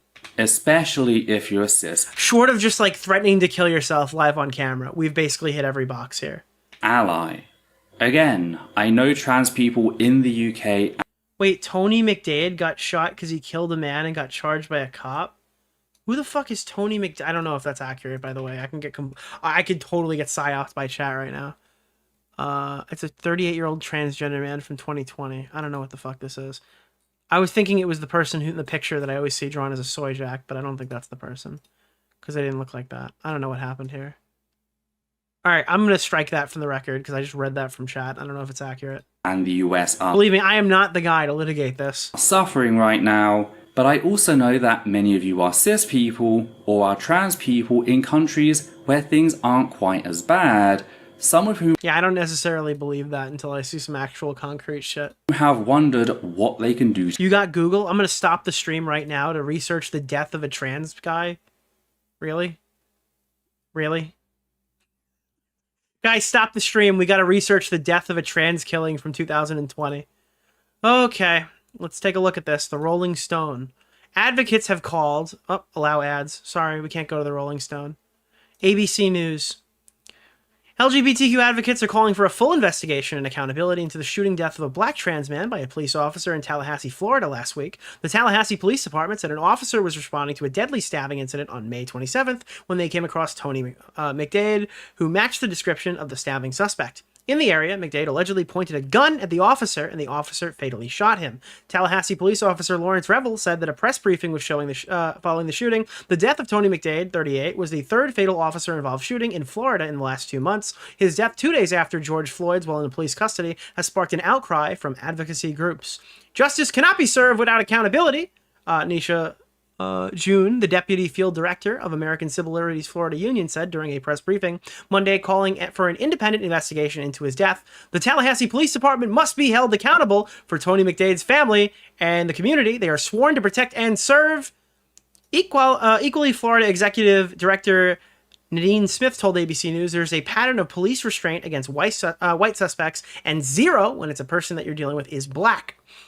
The issue really comes down to this. Did the police seek to approach someone, or did they simply open fire because they concluded that Tony's life did not matter? Tony McDade's death is believed to be at least the 12th violent death of a transgender or gender nonconforming person so far this year in the United States, according to the Human Rights Campaign. The Human Rights Campaign and the entire transgender and non-binary community demand accountability and answers for Tony's death, and the countless violent deaths of trans people, black people, disproportionately black transgender people, Tori Cooper, HRC Director, Community Engagement for the Transgender Justice Initiative, said in a statement. Black people, LGBTQ people, especially all LGBTQ people of color, are at a greater risk of violence every day in the country. This must end. Is that good? Can we move on? Can we move on? Are we good? We lost this round, but it's not over yet. Get ready for the next one, okay? We didn't get any conflicting news here, so ABC News seems like they're just reporting on that. Do I have to put the video up? I don't think I can show the video. Body cam footage. Should I watch the body cam footage off screen right now to tell you what I think? Or can we move on? I'm not watching this. Can you read that at 0.75 speed? Yes, you can scroll back and put it at that speed. Okay, I'm gonna watch the footage right now on mute, and I will tell you what I think. I'll actually shoutcast it. Okay, so we've got a police officer running towards a car right now.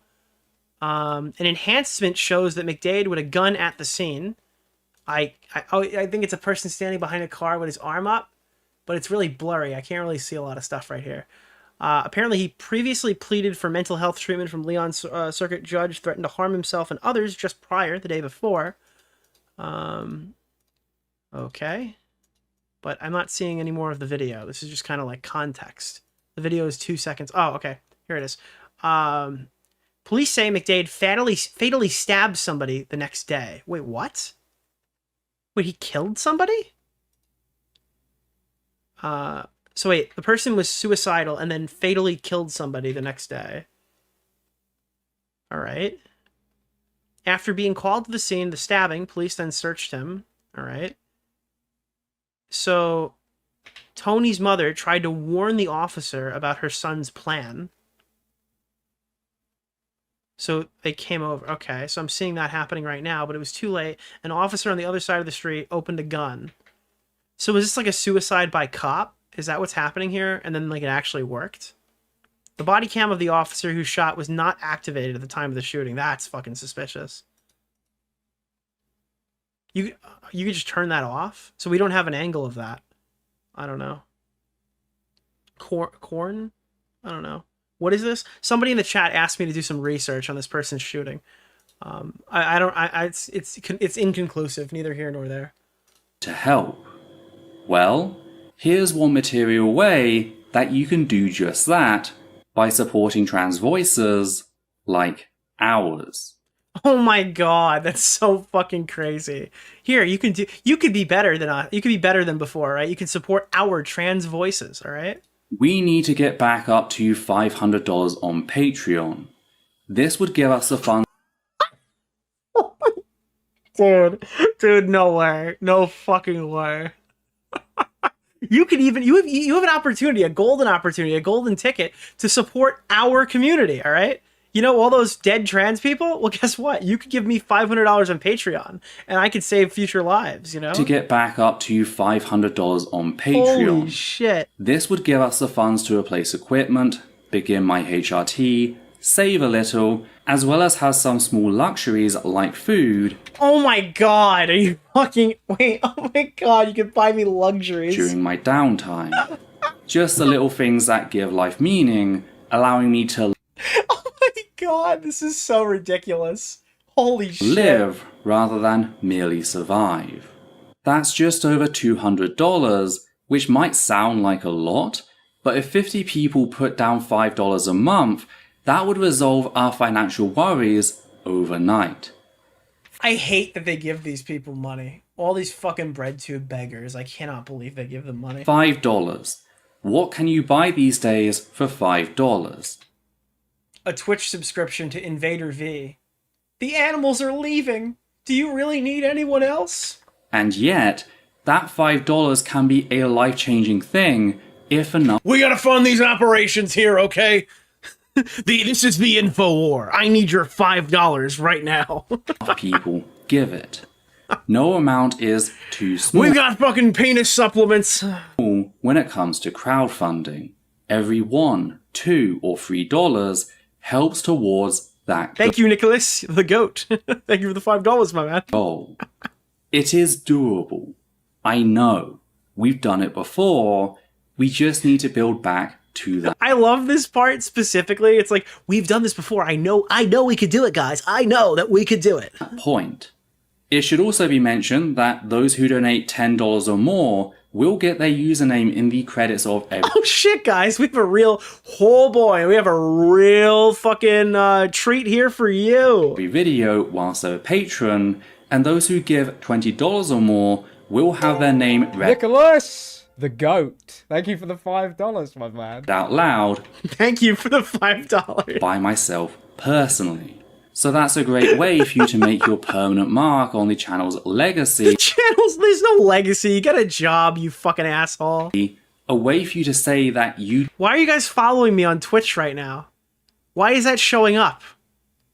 Do not give me anything on Twitch. I don't know what will happen. I didn't configure that. Did your part during the community's darkest hour.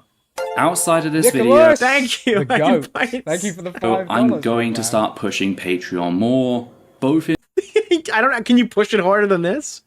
If you push it any harder than this, it's gonna come out, you know? in videos and on social media. You're gonna give birth to this argument. Stop it! Stop following me on Twitch. What's going on? Go off the screen. There's been a little hesitancy over this in the past, but again, I cannot live under the current system. I'm sorry, socialism isn't out yet. My bad. Something needs to give, and I'd rather swallow my pride than end my career. I also need you to start sharing our videos more often. Oh my god, this is insane. This is actually fucking crazy. Guys, stop. Who just gifted a sub? What does that even do? I don't even know what that does on here. Whenever we post, maybe just think of one thing you learned or your answers to the questions at the end and post that to social media alongside a link to the video. The more people who become a part of our community, the easier it becomes to reach our goal. I am open to any and all suggestions on how to boost viewership. Have you tried making better content? Thank you to Dixon Ormus for gifting a sub on Twitch. Awesome. Trying It's so fucking cool of you, dude. I'm so happy about that. to make things a little more casual across the last few videos. So Thank you for the Prime. I Why am I getting Prime subs on fucking YouTube, dude? What's happening? felt was lost at the end of I'm not even live. 2019. So please share any suggestions for things I can This person's begging for money. You just sent me a Prime sub on a different platform. What the fuck is happening right now? change, or even ideas for topics you think could draw people in, either down below. What is that? Why is it doing that? What the fuck is going on? What the fuck is that? Oh, or you could always message me privately via our Discord server, which will be linked in the video description down below. Bits? Do you understand that I set this fucking thing up when I had 300 viewers? This is gonna be really fucked. Stop it. Please help me make 2025 the year that our Discord server, which will be linked in the video description down below. Please help me make 2025 the year that Essence of Thought I'm having a better day than Frogan. returns to its fully functioning state. I don't think you've ever been fully functioning, personally. Give me security so that Give me security or give me death. I can best serve our community, particularly those largely ignored. This is so ridiculous. This is actually one of the greatest videos I've ever seen. We can make that happen I'm hosting Prime Kais right now on Twitch. Is that real? together. I haven't logged into Twitch in like years. Thank you for taking the time to listen to what I had to Nick just got as many subs as Mike's got in the last month. say. And an especially big thank you to our patrons, like the people currently shown on screen. Wait, that means she has fucking two. She has fucking two. She has two people who are giving over $20. Oh no. Oh no. Oh god. She's got two. Your support is what allows us to do what we do. In particular, we'd like to thank the following people: Matthew Kovac, Flynn, Oh no, she doesn't. She has five. Higgins of Sea, Oh wait, whoa, she's got a lot. She's got a lot of them. Eagle. And for myself, Edita, and Levi, take care now. What the fuck? And it's not even like this was like a GoFundMe. Thanks. It's not even like this is a GoFundMe. Oh my god, we've got updates here. Despite working harder than ever, we've been living in poverty for years and struggling to keep the channel running, which is a huge shame because we have so much work to do. The US and UK are in an anti-trans hellscape and we need trans voices now more than ever. Please call at 555-55555 to adopt an Indian right now. Please let us help you. Not only that, but I'm gonna fat shame here too. This fat piece of shit literally fucking earlier said I'm oozing with estrogen. We've broken $679. That's more than we were earning in March of 2020. I really cannot express my gratitude enough for the support that you've given us. We've reached our $500 goal. Thank you to everyone who's pledged. Any and all further pledges are welcome in building a buffer at that $500. You're amazing. We just broke through the halfway point of our goal on Patreon. It will be us. I read them in the wrong order. Oopsies. Where is this Patreon right now? Feel free to follow us on Blue Sky, Facebook, and Instagram. Holy shit. Where do I go to the Patreon? This is kind of part of the problem here. The art commission from this fat piece of shit Star. literally fucking earlier said I'm oozing with estrogen. Wait, what? What was that? Who just gifted a sub to Erudite? Someone just gifted me a sub to Not So Erudite. Wait, the dismissal thing is a Twitch thing. Because that was like, you dismiss all of your enemies or something. That was what it said. What's the name of the guy? Keemstar Orbiter. Thank you. Oreo. Mr. Oreo. Thank you, thank you, thank you. Thank you. This video is a star. That's where it's commissioned from. Why is the Patreon Not only not that, but I'm gonna linked? fat shame here too. This. What is happening right now? Hold on, how do I fucking turn this off? Turn off the flute. Turn it off. Turn the flute off. The fuck? Hold on.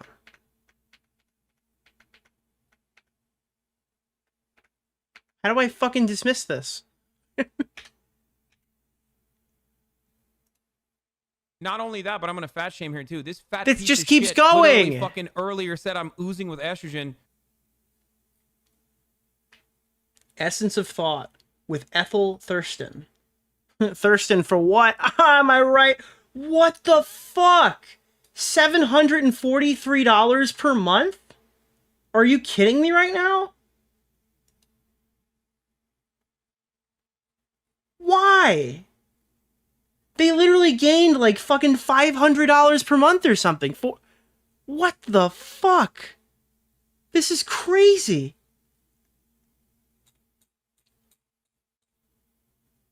Why? Why do they do this for the beggars? I will never understand this. Where's the thread about this? Not only that, but I'm gonna fat shame here too. This fat piece of shit literally fucking earlier said I'm oozing with estrogen.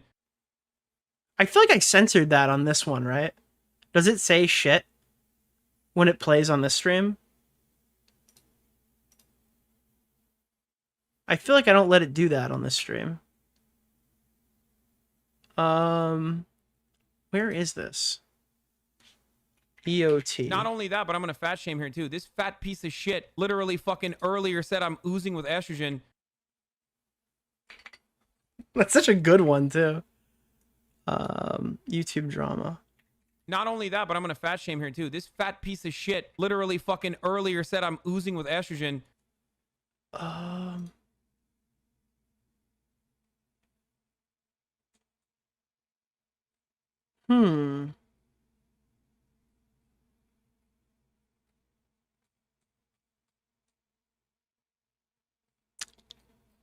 Alright, I'm gonna show you this and then we're gonna fucking probably head off for the night. Dude, eventually we will cover fucking Louis Rossman. Eventually, I promise.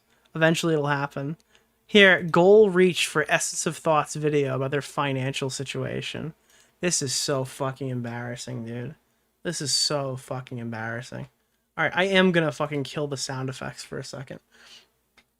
She added the goal reached in the last hour in her fundraising video. From the video, her wife got fired from the lawyer job and now works at a call center for 10 hours a day. Apparently, she's had some pretty close calls with her finances over the years, like her computer frying and not being able to get a job because she's disabled and doesn't speak the language of the country she moved to. Whose fucking fault is that? Holy shit. She showed a bunch of people who were donating had to stop because of hanging economic conditions. IMO, she needs to put that content grind up and start trying different things, or she should keep doing what she's doing, get a part-time job somewhere. Wherever she is, she has to make the commitment to learn the language they talk. Fucking true. Remember when she called out another YouTuber for plagiarizing screenshots from Tumblr? Yeah, Ethel is not clever enough to be a YouTuber. Holy shit. She also refused to release evidence of Lily Orchard making CSAM literature. What? Because ACAB? Wait, what? What? I gotta look into that. That's crazy. What is with a YouTuber being allergic to getting jobs that aren't fucking content creation? By the way, r/YouTube drama hates us and is currently still fucking pushing the same exact talking point. That's fucking crazy. Essence can't control being disabled, but how the fuck do they not know the country's main language at this point, especially if it's preventing them from getting financial support they clearly need? Like, as far as I know, they don't even upload regularly, so what are they doing between uploads? It's interesting how supportive this sub was when Innuendo Studios was asking for help, but reacts like this when Essence of Thought did the same thing, implying transphobia. I definitely agree the treatment and support is odd and interesting, but also think it has more to do with history and different creators.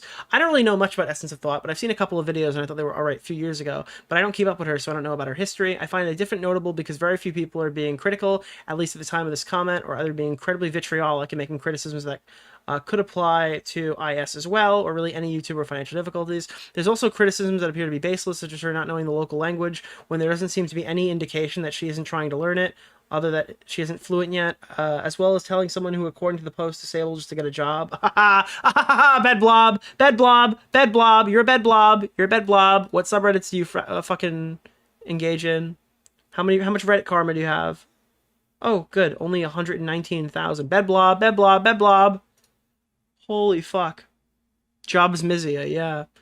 Their videos are always attacking someone and leveraging the safety of trans people. Support me because my 4,000 views are really actually saving lives. They're a content creator, not a civil rights campaigner. If they want to be successful, make good videos. The reality is they're unlikable and manipulative. True!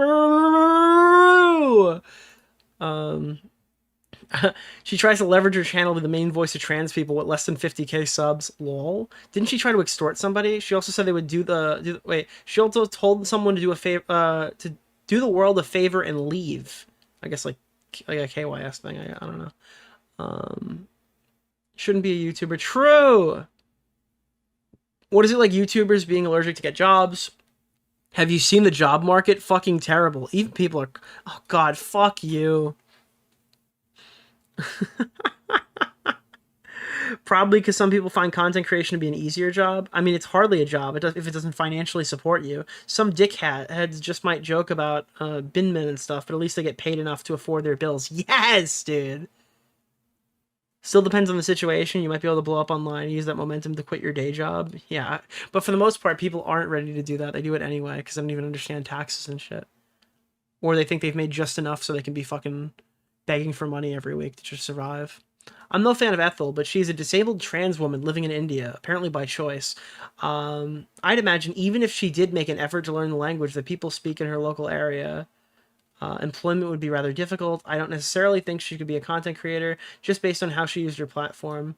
It's a ridiculous choice for her to move there, and I can't help but wonder if she's going out of her way to make her life harder. Yeah, like, why would you move to a place that's harder for you to live in? What the fuck? How is it possible she didn't learn the language? I think I heard about her moving to India multiple years ago during the original BreadTube dramas. She's been in India for 6 years? 6 years? Okay. Do lawyers tend to have a hard time finding employment in India? It might be different in India, but in US, that's like hearing somebody's having a hard time making rent because their licensed surgeon and spouse is working at gas. Oh, so her partner's a lawyer? Or wife is a lawyer? Okay. Jesus. This is fucking crazy. 6 years is insane. Oh, man. Maybe my take is too hot for the sub, but why are people acting so different with this in Innuendo Studios? Because they were wrong to do it for Innuendo Studios. That's actually the real reason. Like, the God's honest truth of the matter is that, like, they were absolutely wrong to do it for Innuendo Studios. And it was pathetic that they did that in the first place, in my humble opinion. Damn, people really need their sleep aids. Womp womp. Hey, this isn't true. Specifically the second half. The only time I ever discussed it being wait. Bro, she's in the fucking thing. She's in the fucking Reddit. She's here. She's fucking here. Holy shit. Whoa. Yo. Holy shit. Her not being able to get a job because she's disabled and doesn't speak the language of the country she moved to. Hey, this isn't true. Specifically the second half. The only time I've ever discussed being able to talk Bangla or Hindi was a single anecdote from early 2018, which I froze and forgot Hindi as I was being yelled at by people with guns. I moved to India suddenly in September after my wife's visa got rejected, meaning I'd only been there for a few months. I understand the internet can be a game of telephone, but considering this seems to be the #1 issue people are taking. Okay, so now they're saying they can read the language. That is something that's happening. Holy shit, dude. Wow. This is great. Wait, what else has Essence of Thought said?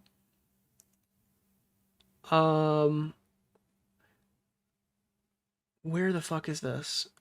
What is happening right now? Whoa.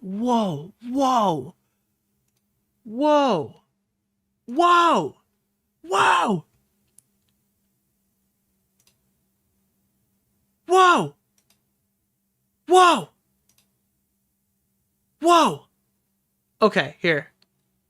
The only time I ever... Okay, we were at the start. I hope that set the record straight.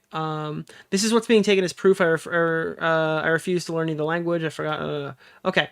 Why is this the only criticism you're addressing? Because it was the most upvoted comment, and I had to respond as quickly as a copy-paste with minor edits. As for the others, I'm aware that Nirvana or whatever her white nationalist name is running around pretending I care about racism like they didn't cheer on white America as they openly tried to investigate police violence against me when they thought I was Indian, or instigate police violence against me. Here's a timestamp section of that white American threatening me. Again, very clearly thinking I was Indian. A lot of people are threatening me and painting me as a monster. Here's a timestamp of Nirvana cheering this on. As such, I have said white nationalists blocked for my own safety and will not interact with them. Who the fuck is Nirvandia? I clicked on the link and this video is blocked due to defamation complaint. Wait, what?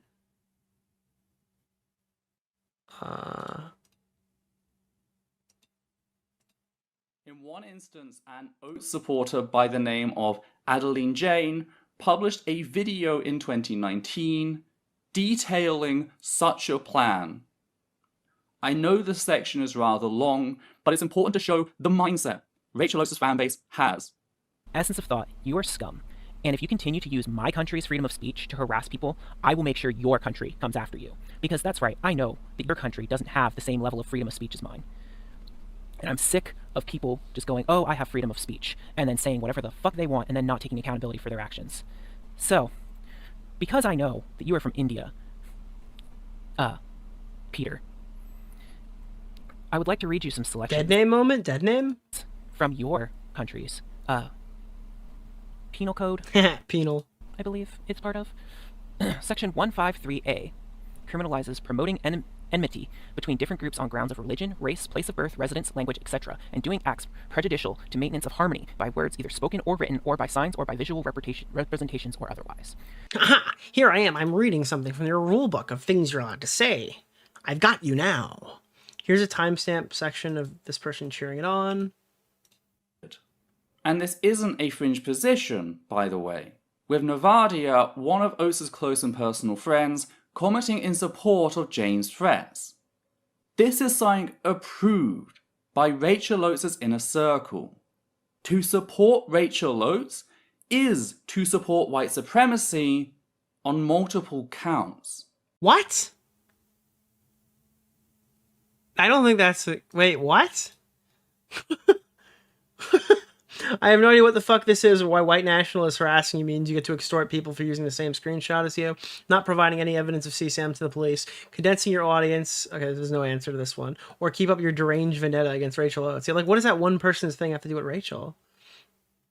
I don't give a shit about the person you're talking about. You're clearly hiding behind whatever they've done to avoid the criticism you're receiving.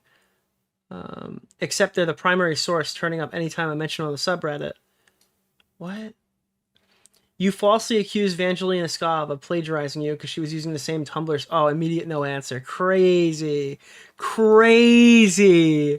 Holy shit. Immediately stops answering. That's so funny.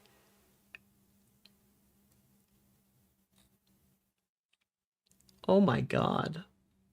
This is so interesting to me. And then posted on Enough JK Rowling, too.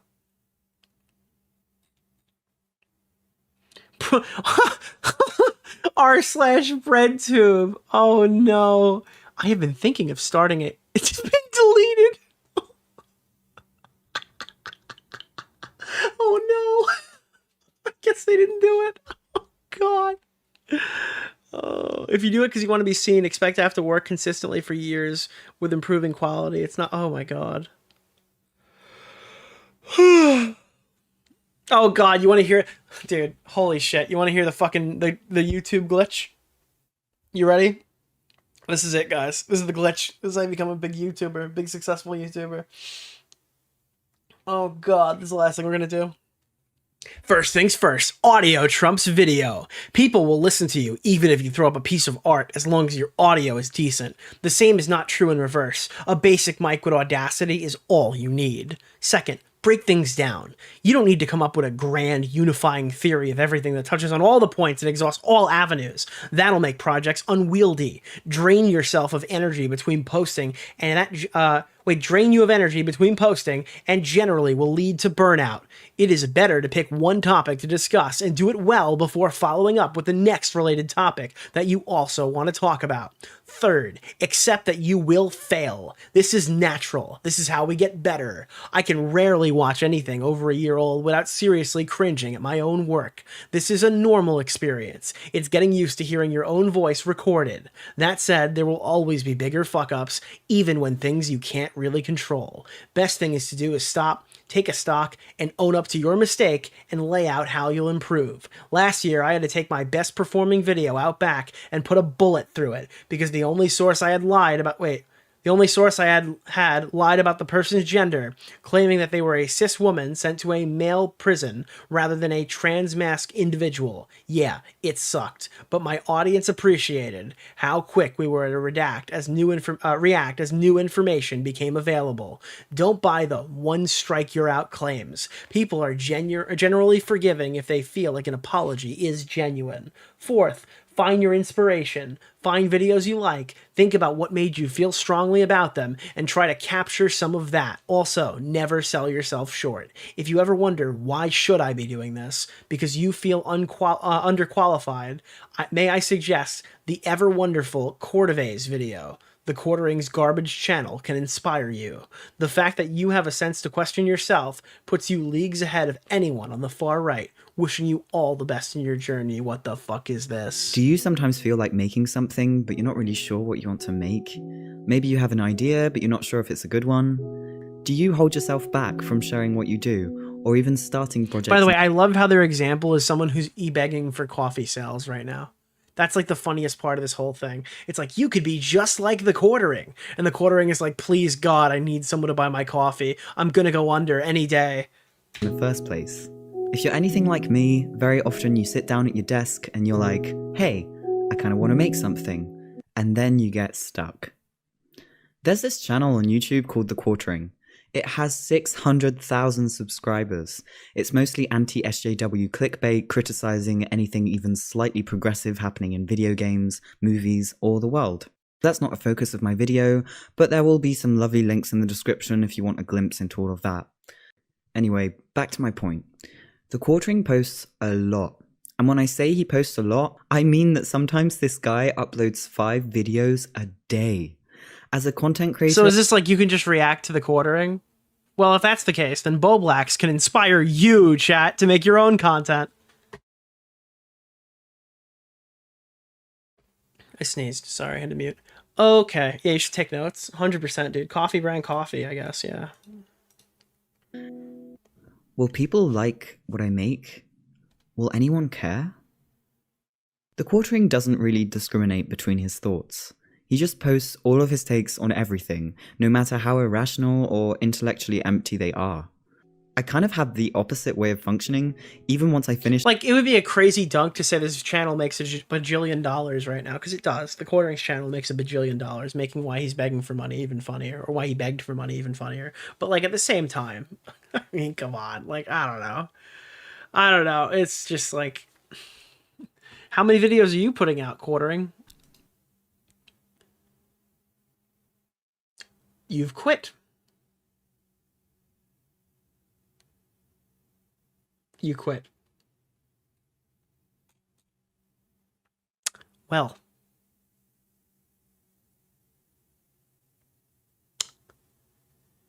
Okay. why another video about cis people?